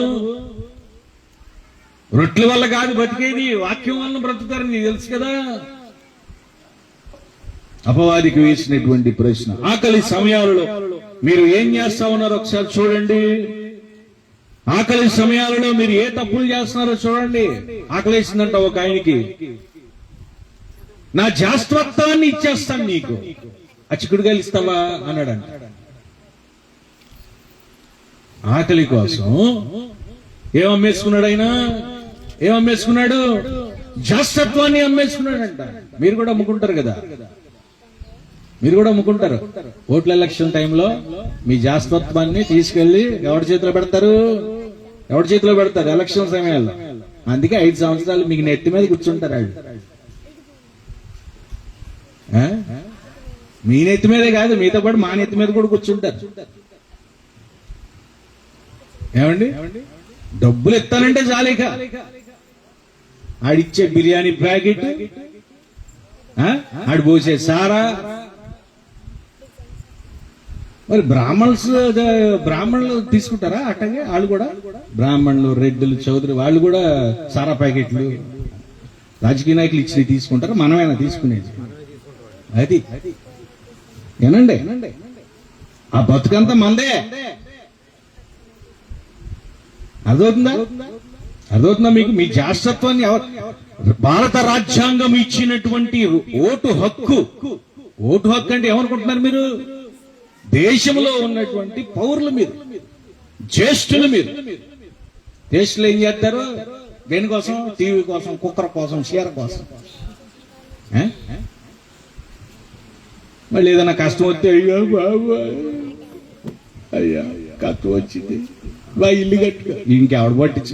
తీసుకున్నావా 2000? సరిపోయినాయి నీ 5 సంవత్సరాలు. ఈ 2000 ఇక నీకు, నీ బతుకంతా 2000. ఏంటి పంచాయతీ ఆఫీస్కి వెళ్ళి అదే గవర్నమెంట్ ఆఫీస్కి వెళ్ళి పెన్షన్ లేదండి, వృద్ధాప్య పెన్షన్ రావట్లేదండి. వృద్ధాప్య పెన్షన్ ఏంటో 2000 తీసుకున్నావా? తీసుకున్నానండి, ఇక రాదు, ఇక వెళ్ళిపోయి. ఆరోగ్యశ్రీ కార్డులు అయితే ఏం లేదు, 2000 తీసుకున్నావు కదా. మరి అవన్నీ నేను 5 సంవత్సరాల్లో పోగు చేసుకోవాలి. ఎక్కడి నుంచి తెచ్చిచ్చాను? నీకు అప్పులు తెచ్చాను. ఆడు గొడవ ఆడిది. సామాజికంగా మన పరిస్థితి ఎట్లా ఉందో చూడండి. కానీ యేసుక్రీస్తు వారు ఇక్కడ ఏమంటున్నారు? ఆకలేసినప్పుడు రొట్టె వలన కాదు, దేవుని నోట నుంచి వచ్చేటువంటి ప్రతి మాట వలన మనుషులు బ్రతుకుతారు అని చెప్తాడు. మరొక శోధన చూద్దాం. మరొక శోధన ఆయన ఎదుర్కొంటా ఉన్నాడు. ఏమనుంది అక్కడ? మరొకటి మత్తయి సువార్త 4వ అధ్యాయం. మత్తయి సువార్త 4వ అధ్యాయం 5-6 వచనాలు చూస్తే, పరిశుద్ధ పట్టణమునకు ఆయన తీసుకుని పోయి దేవాలయపు శిఖరమున ఆయనను నిలవబెట్టి, అదిగో మళ్ళీ అదే పదం వాడింది ఇక్కడ. ఏం వాడాడు ఇక్కడ? మొదటి శోధనలో వాడిన పదాన్ని మళ్ళీ ఇక్కడ కూడా వాడుతున్నాడు. నువ్వు దేవుని కుమారుడు అయితే నువ్వు ఇక్కడి నుంచి కిందకు దూకు. దూకుతే ఏంటంట?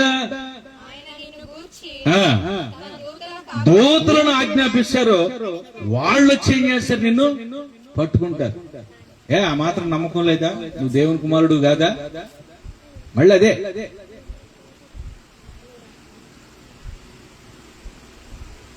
ఏమని చెప్తున్నాడు అక్కడ యేసుక్రీస్తు వారి సమాధానము? ఏమని చెప్తూ ఉన్నాడు అక్కడ సమాధానం? ఆయన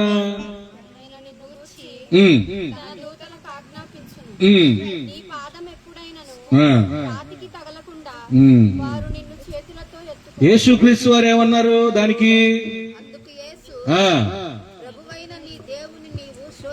ప్రభు అయిన నీ దేవుని నీవు శోధింపవలదు. దేవుణ్ణి టెస్ట్ చేయవాకు నువ్వు.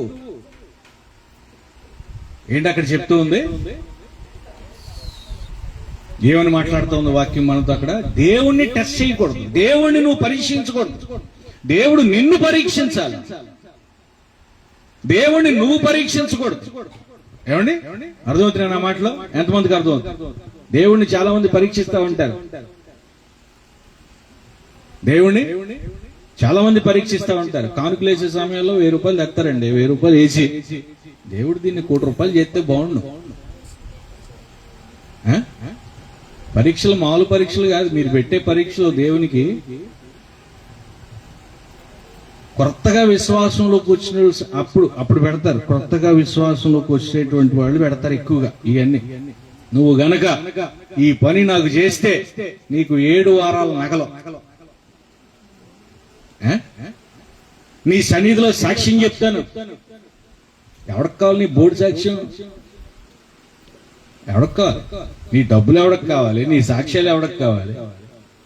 ఆయన నీకు మేలు చేసి తీరతాడు, నువ్వు అడిగిన అడగకపోయినా. సూర్యుడిని ఇచ్చాడు, నువ్వు అడిగావా? నువ్వు అడగకముందే సూర్యుడు అక్కడ ఉన్నాడు. అడగక ముందే ఆయన నీకు సమస్తాన్ని ఇచ్చేసాడు. ఆ విషయం గుర్తుపెట్టుకో. భూమి ఉంది, నువ్వు పుట్టకముందే భూమి ఉంది. గాలి ఉంది, నువ్వు పుట్టకముందే. నీళ్లున్నాయి, నువ్వు పుట్టకముందే. పంచభూతములు గాలి, నిప్పు, నీరు, భూమి, ఆకాశం నువ్వు పుట్టకముందే ఉన్నాయి. నువ్వు పుట్టిన తర్వాత నువ్వేంటో రుజువు చేసుకో ఆయన దగ్గర. అర్థమవుతున్నాయి నా మాటలు? ఆయన్ని రుజువు చేసుకోమని చెప్పడం కాదు. అనుమానం అందరికి, మనందరికి. తోమకు వచ్చిందంటే అనుమానం. యేసుక్రీస్తు బతికాడు. ఏది రమ్మని ఆయన గాయములో నా వేలు పెట్టి చూస్తే గాని నేను టెస్ట్ చేయాలి ఒకసారి ఆయన్ని. తోమాలే మనం అందరం, మన బతుకులంతా. అందుకే తోమాలి, బాగా తోమాలి. మిమ్మల్ని తోమితే అప్పటికి ఏమన్నా కొంచెం తెల్లబడతారేమో. ఎలక తోలు నలుపు నలుపే గాని తెలుపు కాదురా సుమతి అన్నాడంట ఒక ఆయన. ఉప్పు కర్పూరము నొక్క పోలిక నుండు చూడ రుచులు. ఉప్పులు వేరు, కర్పూరాలు వేరంట. మనమేమో పైకి కర్పూరంలా కనపడతాం, దేవుడు ఏమంటే ఉప్పులాగా ఉండమంటున్నాడు. దేవుడు ఏమంటున్నాడు? ఉప్పులా కూడా ఉన్నాడు. అందరూ ఒకటి కాదండి. నీతిమంతుడు ఒక్కడూ లేడు అని చెప్తా ఉంది వాక్యం. అనుమానం మనకి, దేవుడు చేస్తాడా ఈ పని? అనుమానం. మీరు ప్రార్థన చేసినప్పుడు ఎట్లా చేయాలంటే, మీరు ప్రార్థన విశ్వాసముతో ప్రార్థన చేయాలి.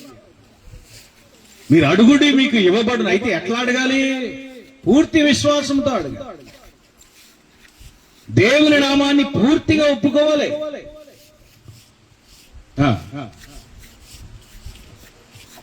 నువ్వు దూకేస్తే దేవదూతలు పట్టుకుంటారు కదా, ఆ మాత్రం నీకు విశ్వాసం లేదు అని అపవాది దేవుణ్ణి ప్రశ్నిస్తావు.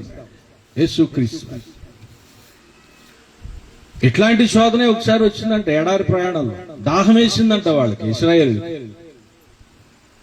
ఇశ్రాయేలుకు దాహం వేస్తే వాళ్ళు అడుగుతూ ఉన్నారు మోషే గారిని. ఏమని అడుగుతున్నారు? దేవుడు అసలు మన మధ్య ఉన్నాడా అని అడుగుతున్నారు. దేవుడు అసలు మన మధ్య ఉన్నాడా?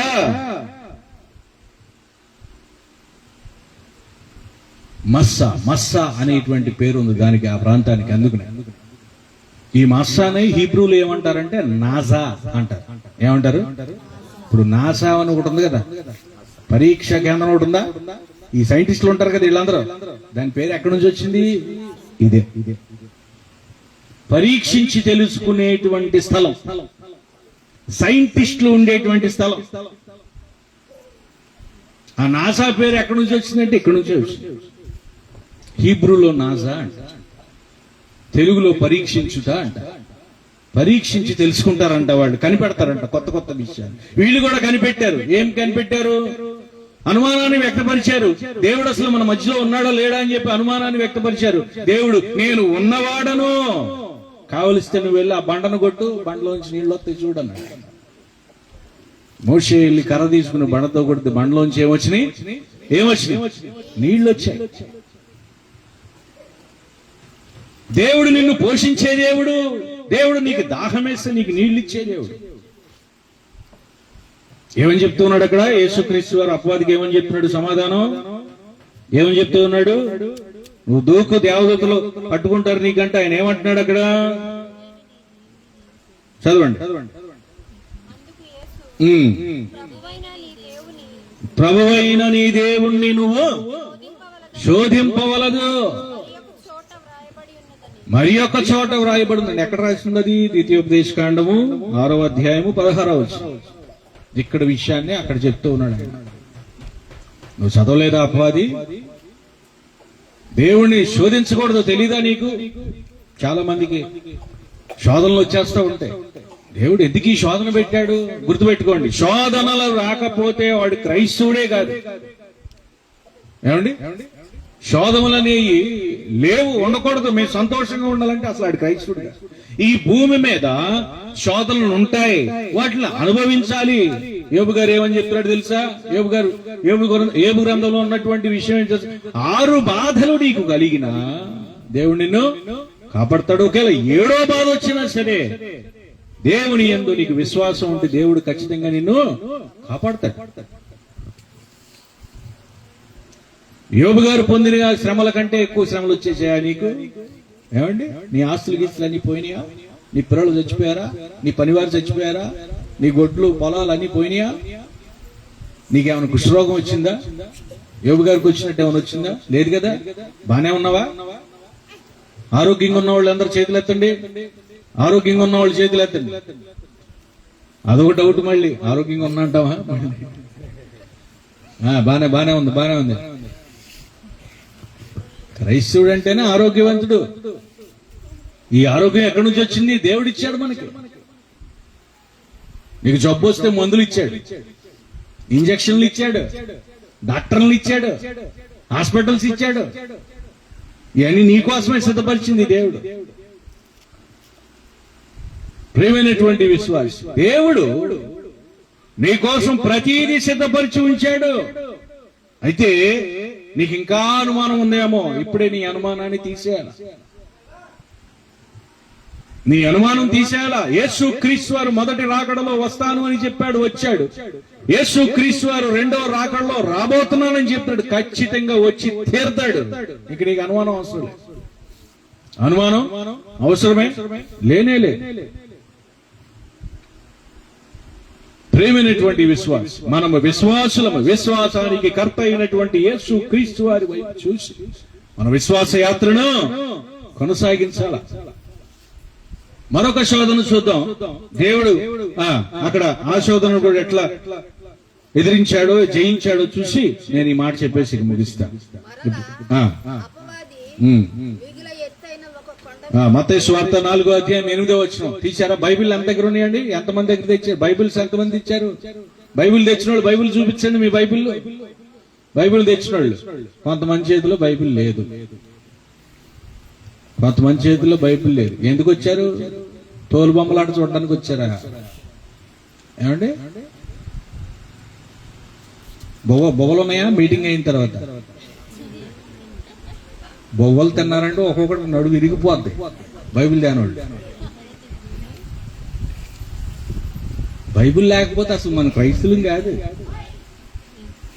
బైబిల్ నీ చేతిలోకి వచ్చిందంటే ఈ రోజు ఎంతమంది చచ్చిపోయారు తెలుసా ఆ బైబిల్ నీ చేతిలో ఇవ్వడానికి? ఏమండి యేసు క్రీస్తు వారితో మొదలేసుకుని ఎంతమంది ఇప్పుడు దాకా ఎంతమంది చచ్చిపోయారు తెలుసు? మొన్న ప్రవీణ్ ప్రకాళ అక్కడ దాకా ఎంతో మంది చచ్చిపోతే బైబిల్ నీ చేతికి వచ్చిందమ్మా.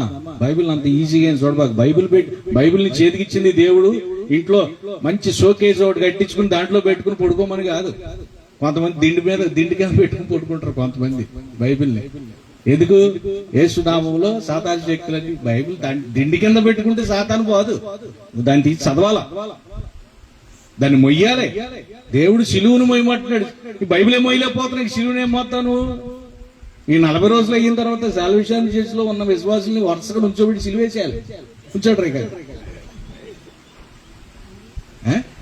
40 రోజులు ఉపవాసాలు చేశారుగా, మరి ఉపవాసాల తర్వాత ఈయన కూడా సిలువేశారు, మిమ్మల్ని కూడా వేసేయాలి. ఇక మరి ఏం చేస్తారో చూడాలి. అయ్యగారిని వేసేస్తారు సిలువు మీరు కావలిస్తే. ఏమండి ఈయన్ని చాలా ఈజీ వేసేయటం, అందరు కలిసి వేసేయటం చాలా ఈజీ. ఈయన్నే వేసేయండి. ఇక ఈ రోజు ఏదో జరిగిందంట, ఆల్రెడీ వేసేశారు. ఏం పర్లేదు, ప్రతి విజయాన్ని దేవుడు మనకి ఇవ్వబోతున్నాడు. హల్లెలూయా. ఏం పర్లేదు, ఏం దిగులు పడద్దు. అయ్యే శోధనలంటే ఏంటంటే, అయ్యే శోధనలంటే నేను చర్చి కట్టినప్పుడు ఈ శోధన వచ్చిందండి, నువ్వు సాక్ష్యం చెప్పొద్దా రేపొద్దున? అందుకే వచ్చింది ఈ శోధన. ఏమండి మేము చర్చి కడుతున్నామండి, ఎటు పడితే అటు వచ్చేసినండి డబ్బులు, బానే ఉందండి, పెద్ద చర్చి కట్టేస్తున్నాడు. కానీ మధ్యలోనండి అడ్డుపడ్డారండి కొంతమంది. ఎవడో కాదండి అడ్డుపడింది, మావిడనండి, సొంతోడే. అది చెప్పాలి రేపొద్దు నువ్వు సాక్ష్యం, అదే నీ సాక్ష్యం. ఏమండి ఎవడెన్ని కుట్రలు చేసినా చర్చి పూర్తి అయ్యేది, ఏమండి అయ్యేదే. హల్లెలూయా, హల్లెలూయా. మేము 4 ఉన్నాం, ఎవడు చెప్పినా మేము చేసేద్దాం. హల్లెలూయా, హల్లెలూయా. దేవుడు ఒక అవకాశం ఇస్తాడు కొంతమందికి. దెందులూరు సంఘస్థులు, సాల్వేషన్ సంఘస్థులు వాళ్ళే సొంతంగా చర్చి కట్టుకుంటున్నారు. ఓ సెంట్రల్ కోరు లేకపోతే టీహెచ్కు లేకపోతే డిహెచ్కు వెళ్ళి సహాయం చేయండి అని పంపిస్తాడు. వాళ్ళకి సహాయం చేయాలని మనసు రాలేదనుకోండి, మనసు వచ్చేదాకా వాళ్ళతో మాట్లాడతాడు దేవుడు. ఏం పర్లేదు, ఏమి దిగులు పడద్దు. కాకపోతే మీరు చేయాల్సింది ఏంటంటే, ఇట్లాంటి శోధనలు వచ్చినప్పుడు మీరు విశ్వాసముతో ప్రార్థన చేయాలి. విశ్వాసముతో ప్రార్థన ఒక్కటే ప్రతి సమస్యకు పరిష్కారం. మీకు అర్థం కావట్లేదు. మీకు యేసుక్రీస్తు వారు అన్ని శోధనలు ఎదుర్కోవడానికి ఆయనకు ఉన్నటువంటి ఆయుధం ఏంటంటే ఒకటే, ప్రార్థన. హల్లెలూయా. చెప్పాలా? మీరు ప్రార్థన చేయాలి. ఈ ఉపవాస ప్రార్థనలు పెట్టేది ఎందుకంటే, ఇదిగో ఇప్పుడే మోకరించాయా, ఇదిగో మా పై వాళ్ళంట ఎవరో వాళ్ళు ఆపేస్తున్నారు చర్చికి సంబంధించిన విషయాలు జరగకుండా, వాళ్ళ మనసు మార్చని చెప్పి చెంప మీద లెంపకాయలు కొట్టమని చెప్పి మీరు ప్రార్థన చేయాలి. హల్లెలూయా. శోధనలు వస్తాయి. శోధనలు రాకుండా ఎందుకుంటే ఎటు నుంచి అని వస్తాయి. ఇంట్లోంచి వస్తాయి, బయట నుంచి వస్తాయి, పక్క వీధిలోంచి వస్తాయి, భార్య నుంచి వస్తాయి, భర్త నుంచి వస్తాయి, పిల్లల నుంచి వస్తాయి,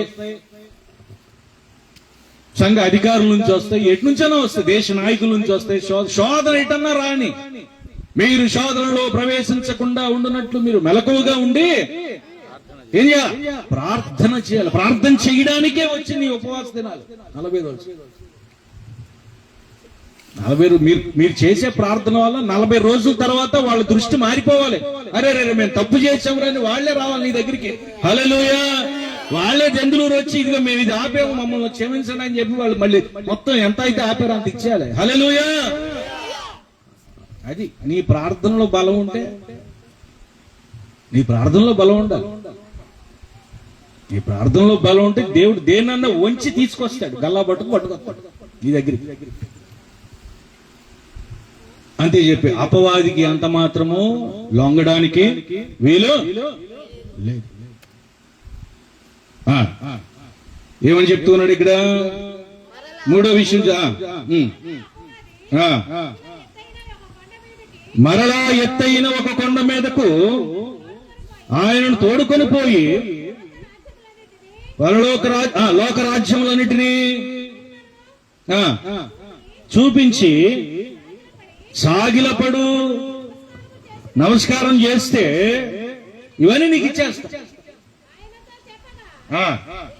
యేసు సాతానా పొమ్ము,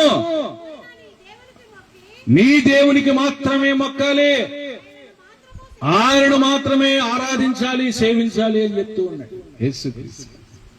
ఈ లోకమంతా ఇదంతా ఇచ్చేస్తాను నీకు, నాకు ఒక్కసారి ఏం చేయాలి నువ్వు? ఏమండి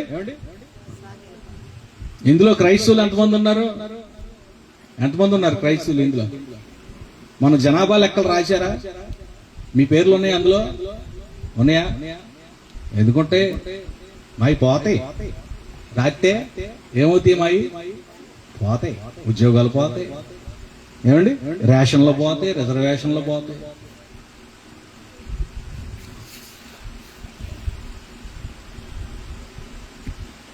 దేవుడు మిమ్మల్ని నిరూపించుకోవడానికి ఒక ఛాలెంజ్ ఇస్తున్నాడు మీ మీదకి. నీరో చక్రవర్తి కాలంలో జరిగినట్టుగా హింసలు జరిగి మిమ్మల్ని క్రైస్తవుడికి యేసుక్రీస్తు దేవుడు కాదు అని చెప్పు, లేదా నేను చంపేస్తా అన్నాడు అనుకో, ఏం చేద్దాం? గన్న తీసుకొస్తారు. ఇప్పుడు అంది గన్నలే. ఎటు మీకు తెలుసా? ఇప్పుడు అన్ని చోట్ల గన్నలు వచ్చేసి మనకే ఇంకా రాలా, వస్తాయి, తొందరలో వస్తాయి. లడ్డులో రాజకీయాలు అయిపోయిన తర్వాత వచ్చేస్తాయి అవి కూడా.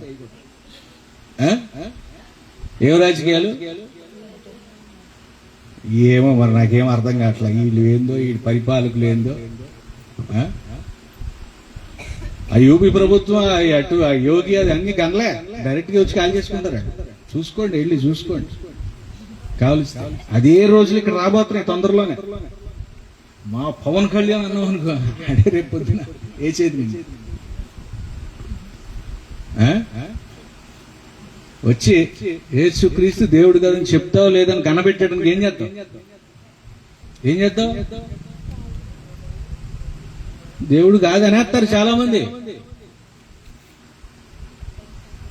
పేతురు గారు అన్నాడట, ఎవరు నువ్వు యేసు శిష్యులో ఒకడవు కదా నువ్వు అని అడిగితే, నాకు తెలియదు అన్నాడు. ఎన్నిసార్లు? 3 సార్లు. ఈయన ఎవరో నాకు తెలియదు. అదేంటా ఇప్పుడు దాకా ఆయన వెనకాల ఉన్నాగా మేము చూసాం కానీ నిన్ను. ఆడు ఇంకోడు, నేను కాదు. ఆడెవడో ఆడు ఇంకోడు, నేను కాదు. మీరు సరిగ్గా చూడలేదనుకుంటా. చూడండి, నాకు గడ్డ ఉంది, ఆడికి లేదు. నాకు మీసాలు ఉంది, ఈడికి లేవు. నేను తెల్ల చొక్క వేస్తా, ఆడే నల్ల చొక్క వేసాడు. చూసారా, చాలా తేడాలు ఉన్నాయి. పేతురులు చాలా మంది ఉన్నారు ఇక్కడ. ఆడపేతురులు ఉన్నారు, మగ పేతురులు ఉన్నారు. పేతురు అనగానే మగోళ్ళు ఇది అవుతున్నారు పాపం. పేతురు అంటే దాని అర్థమేంటి? పేరు రాయి, రాళ్ళు. వీళ్ళందరూ ఏం రాళ్ళు? బండరాళ్ళు వీళ్ళందరూ. ఇంకా కరగని రాళ్ళు ఇవన్నీ. ఆ రాతి హృదయాలన్నీ కరిగిపోవాలంట దేవుని ఉద్దేశం అదే. మీ రాతి హృదయాలన్నీ కరగటానికి ఆయన కల్వరి రాయి మీద, కొండ మీద ఆయన సిలువ వేయబడ్డాడు. చెప్పేస్తారు, దారుణంగా చెప్పేస్తారు. మాకెవరో తెలియదండి, ఆయన యేసుక్రీస్తు ఏం తెలియదండి, బ్రిటిష్ దేవుడు అంటండి, మాకు తెలియదండి. ప్రియమైనటువంటి విశ్వాసం, దేవుడెవరో కూడా తెలియదని చెప్తారంట బుద్ధిహీనులు. రాబోయే రోజుల్లో ఏం చెప్తారంట? వాళ్ళని ఏమన్నారు? దావీదు మహారాజు గారు, దేవుడు లేడని చెప్పువాడు బుద్ధిహీనుడు, క్రీస్తు కాదు అని చెప్పిన వాడు బుద్ధిహీనుడు. ఏమని చెప్తూ ఉన్నాడు ఇక్కడ? ఏమని చెప్తూ ఉన్నాడు ఇక్కడ? యేసుక్రీస్తు వారు ఏమంటా ఉన్నారు ఇక్కడ? ఈ లోకమంతా నీకు ఇచ్చేస్తాను, నాకు నమస్కారం చెయ్యి అనగానే ఏమంటున్నాడు యేసుక్రీస్తు వారు? సాతానా ఏం చేయాలా? పేతురు గారిని కూడా అదే అన్నాడు యేసుక్రీస్తు వారు. పేతురు నా వెనక్కి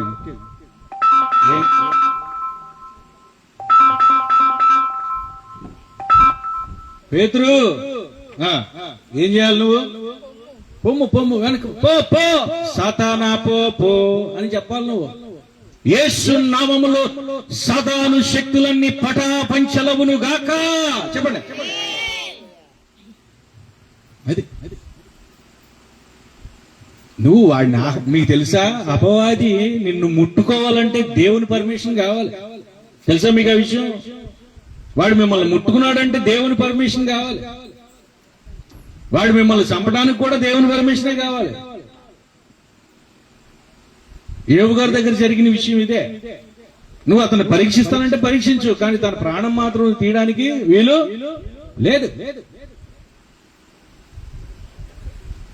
మనల్ని ఎవడన్నా చంపేస్తానంటే ఆయన ఎవరో మాకు తెలియదండి. ప్రియమైనటువంటి విశ్వాసం, యేసు క్రీస్తు వారు ఇచ్చినటువంటి సమాధానాన్ని యెషరాయేలులు ఎవరైపోయారు? మోషే గారు సీనాయి కొండ మీదకి వెళ్ళాడంట ఆజ్ఞలు పట్టుకొస్తానికి. కాస్త ఆలస్యమైందంట, అంతే. ఆలస్యం అయ్యేసరికి వచ్చేసరికి వీళ్ళు ఏం చేశారు? కింద ఇంకోటి పెట్టేశారు, ఇంకో గుడి. వాళ్ళ దగ్గర ఉన్నటువంటి బంగారము, వెండి, వైడ్యూరాలు అన్ని తీసుకొచ్చేసి ఒక దూడం తయారు చేసి దాన్ని ఏం చేస్తున్నారు వాళ్ళు? ఇదే దేవుడు, ఇదే మీరు పూజించవలసిన దేవుడు. అక్కడ అహరోన్ అనేటువంటి ఒక ఆయన ఉన్నాడు. ఆయనను వీళ్ళందరూ అదిరించేసి బెదిరించేశాడు. సేవకుడిని బెదిరించేశారు. సేవకుడిని బెదిరించేసి వాళ్లే సొంతంగా దూడం తయారు చేసేసుకుని దాన్ని పూజించడం మొదలెట్టారు. పాస్టర్ గారు ఏమని చెప్తే మీరు ఆగుతారా? ఏమండి? పాస్టర్ గారు ఇది తప్పయ్యా అని చెప్పాడు అనుకో, మీరు వింటారా? వినరా?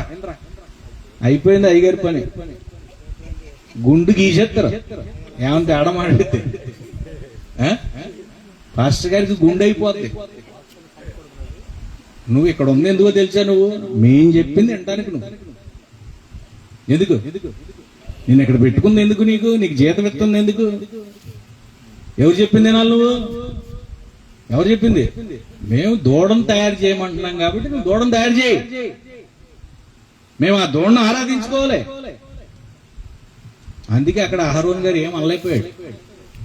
చాలా మంది సేవకులు గద్దింపు వాక్యాలు ఎందుకు చెప్పలేరంటే మీకు భయపడే. కానుకలెత్తం ఆపేస్తారు, చర్చికి రావడం మానేస్తారు. నువ్వు మానేసింది కాకపోతే నీతో పాటు ఇంకో నలుగురు మానిపించేస్తారు. ఆ చర్చికి వద్దే, ఇంకోటికి వెళ్తా బాగా, అసలు లేకపోతే మనమే చర్చి పెట్టేస్తున్నాం బాగుంటారు కొంత. అందుకే ఏమంటలే ఇప్పుడు పాస్టర్ గారు. నాకేం ఉండదు, నాది కాదు కదా చర్చి. ఈ రోజు వెళ్ళిపోతాను నేను. వినుటకు విందురు గాని గ్రహింపరు. ప్రియమైనటువంటి విశ్వాస వాక్యం చాలా స్పష్టంగా మీతో చాలా సూటిగా కూడా మాట్లాడుతుంది. మీరు వినాలా? మీరు వాక్యానికి లోబడాలి. కానీ మీరు ఎవరికి లోబడుతున్నారు? శోధకుడుకు, అపవాదికి లోబడుతున్నారంట. జాగ్రత్త ప్రియమైనటువంటి విశ్వాస. శోధనలు ఉన్నాయి ఈ లోకంలో. ఉన్నప్పుడు మీరు చేయాల్సిన పని ఏంటంటే అపవాదిని ఎదిరించాలి. వాక్యం చెప్పే ప్రతి మాట వినాలి. ఆకలేసింది కదా అని చెప్పేసి జ్యేష్ఠత్వాన్ని అమ్మేసుకున్నటువంటి వాళ్ళలాగా మీరు కూడా మీ జ్యేష్ఠత్వాన్ని అమ్మడానికి వీలు లేదు. దాహం వేసింది కదా అని చెప్పేసి ఏదో వంకర్ల పనులు చేయడానికి వీల్లేదు, దేవునికి వ్యతిరేకంగా వెళ్ళడానికి వీల్లేదు, దేవుణ్ణి అనుమానించడానికి, దేవుణ్ణి ప్రశ్నించడానికి వీల్లేదు.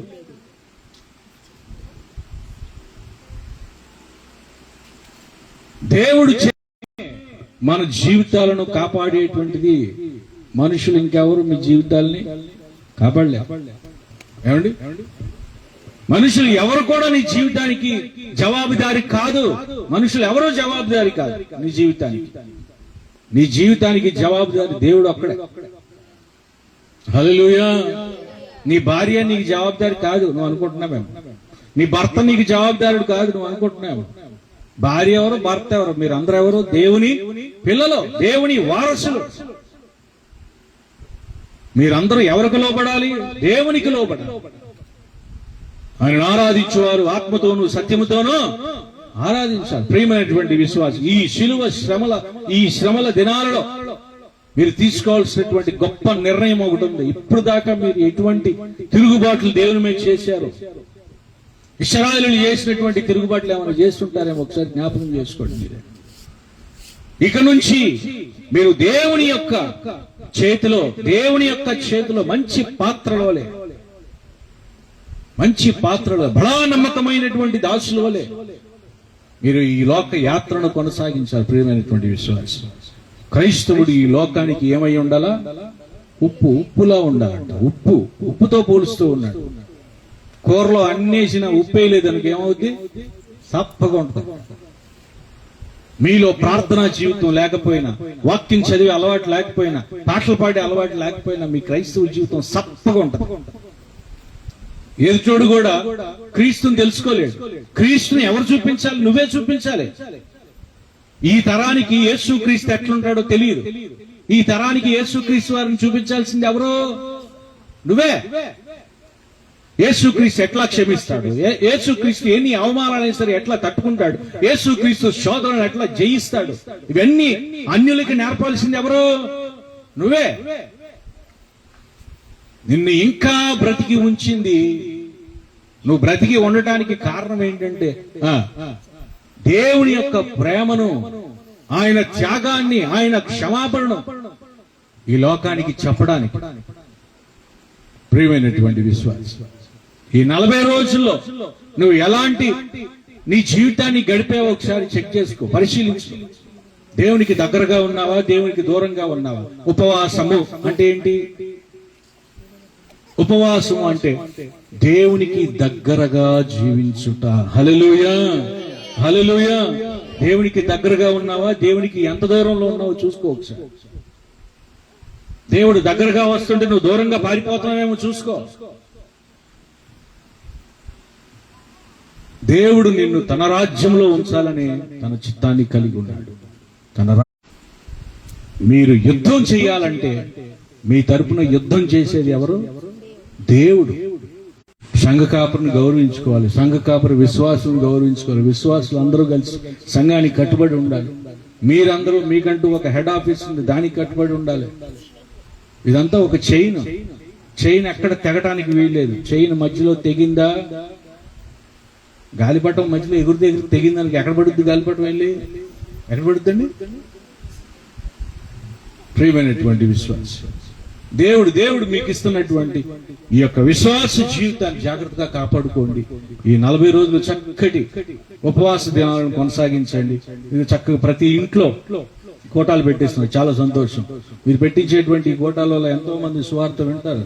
చాలా మంది ఇక్కడికి వచ్చి కూర్చోలేకపో ఉండొచ్చు చాలా మంది, కానీ వింటారు, సువార్తను వింటారు. మీరు ఇప్పుడు ఏం చేస్తున్నారంటే సువార్త వినిపిస్తున్నారు వేరే వాళ్ళు. హల్లెలూయా. ఏదో మేము అందరం పిలిచి ఇక్కడ కూర్చోబెట్టి ఎంతమంది వచ్చారు ఎన్ని భోజనాలు పెట్టి, అది కాదు విషయం. ఇక్కడ మీ ఈ సౌండ్ నుంచి వెళ్తుందంటే తెలియకుండా చాలా మంది వింటారు. దేవుడు వాళ్ళ మనసులను మారిస్తే వాళ్ళు రక్షణలోకి వస్తారు. హల్లెలూయా. ఇదే ఈ సభల వల్ల, ఇలాంటి మీటింగ్స్ వల్ల జరిగేటువంటి ఉపయోగం. ప్రియమైనటువంటి విశ్వాసం, యేసుక్రీస్తు వారు శోధనలు జయించాడు. నువ్వు కూడా శోధనలు జయించాలనేది దేవుని యొక్క చిత్తమైంది. దేవుడి మాటలు దీవించుగాక. హల్లెలూయా. చక్కని వర్తమానం విన్నామండి. ఈ రోజున సంపూర్ణమైనటువంటి దేవుని యొక్క వాక్యాన్ని వినగలిగాం. అందుకు దేవునికి స్తోత్రం చెల్లిస్తా ఉన్నాను. హల్లెలూయా. ప్రియమైనటువంటి దేవుని బిడ్డలారా, క్రైస్తవులు అయిన తర్వాతే శోధనలు ప్రారంభమవుతాయి. నిజ క్రైస్తవులైనటువంటి వారికే శోధనలు అధికమవుతాయి. దేవుని ఖచ్చితంగా నిర్దిష్టంగా నమ్మినటువంటి దేవుని భక్తులకు ఇలాంటివి ఎదురవుతాయి. ఆయన నిజమైనటువంటి దేవుని కుమారుడు గనుక యేసుక్రీస్తు ప్రభు ఆయనను శోధించినటువంటి సాతాను యొక్క విషయాలను మనం ఈ రోజున వినగలుగుతా ఉన్నాం. ఈ రోజున కూడా చాలా మందిని సాతానుడు ఏం చేస్తున్నాడు? శోధిస్తున్నాడు. ఈ మధ్యనే జరిగినటువంటి ఒక ఇన్సిడెంట్స్ మీకు నేను జ్ఞాపకం చేస్తాను.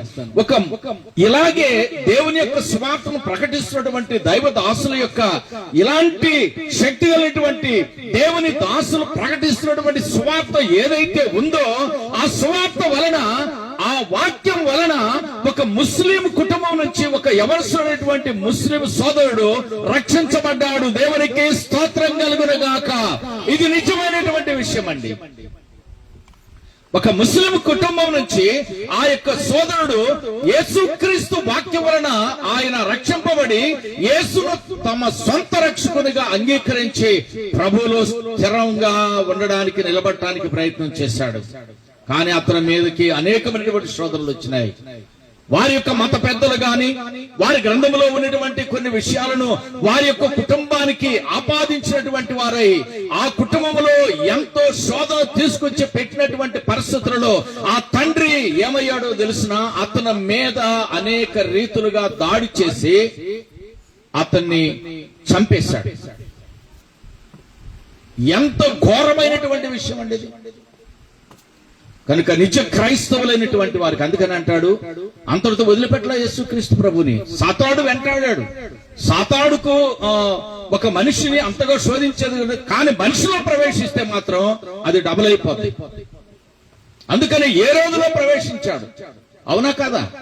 ఏ రోజులో ప్రవేశించాడు, డబుల్ అయిపోయింది. అప్పుడేదో శోధించాడు అంత మాత్రమే తప్ప, ఎప్పుడైతే మనిషిలో ప్రవేశించాడో సాతానుడు యేసుక్రీస్తును చంపడానికి అతను ప్రయత్నం చేశాడు. అతడు సఫలీకృతుడయ్యాడు. కానీ దేవుని వాక్యం ఏం చెప్తుందంటే, మీరు జీవాధిపతిని చంపితరు కానీ దేవుడు ఆయన మృతులలో నుంచి లేపాడు. దేవునికి స్తోత్రం కలుగునుగాక. ఇదండి క్రైస్తవునికి ఇచ్చేటువంటి. ఒకవేళ శోధనలు వస్తే రావచ్చు, మరి అనేక రీతులుగా మనల్ని హింసించవచ్చు, లేకపోతే చావుకు కూడా కారణం కావచ్చు. అవన్నీ దేవుడే చూసుకుంటాడు. మనము దేవునిలో నిలబడాలి. అందుకని ప్రభు నిలబడ్డాడు, సాతాను ఎదిరించాడు, సాతాను యొక్క కుయుక్తులను ఆయన త్రిప్పుకొట్టాడు. దేవునికి స్తోత్రం కలుగునుగాక. మరణమును ఆయన గెలిచినటువంటి వాడుగా ఉన్నాడు. ఏ శోధన వచ్చినా మనం భయపడకుండా ప్రార్థనాపూర్వకం అయ్యగారు చెప్పారు, ఈ 40 రోజుల యొక్క ప్రార్థన మనల్ని తప్పనిసరిగా శక్తివంతులు చేస్తుంది. హల్లెలూయా. ఈ 40 రోజుల్లో మనం చేసేటువంటి దేవుని యొక్క కార్యాల వలన మనకి ఏదైతే అనుకుంటున్నామో ఆ కార్యాలను కూడా దేవుడు మన కొరకు చేస్తాడు. అది నా నమ్మకం అండి. ఊరికనే ఇవి ప్రారంభించడం నా ఉద్దేశం కాదు. పరిశుద్ధాత్మ దేవుని యొక్క ఉద్దేశం ప్రతి కుటుంబం ఆశీర్వదించబడాలి, ప్రతి వ్యక్తి కూడా దీవెనకరంగా మారాలి. అందుకని రాత్రి వేళ సంపూర్ణమైనటువంటి దేవుని యొక్క వాక్యాన్ని విన్నాం. ఒకవేళ నీ ఉపవాసం ఉన్నప్పుడు, నేను ఉపవాసం ఉన్నప్పుడు, నేను క్రైస్తవుడిగా అయినప్పుడు, నేను దేవుని బిడ్డగా అయినప్పుడు అనేకమైనటువంటి శోధన బాధలు మన మీదకు వస్తూ ఉండగా దేవుడే వాటన్నిటి నుంచి తప్పిస్తాడు. దేవునికి స్తోత్రం కలుగునుగాక. హల్లెలూయా. ప్రార్థన చేసుకుందాం. మహాపరిశుద్ధుడు అనేటువంటి నా ప్రియ పరలోకపు తండ్రి, ఈ రాత్రి వేళ నాయన సుదీర్ఘమైనటువంటి వర్తమానం ద్వారా మీరు నాతో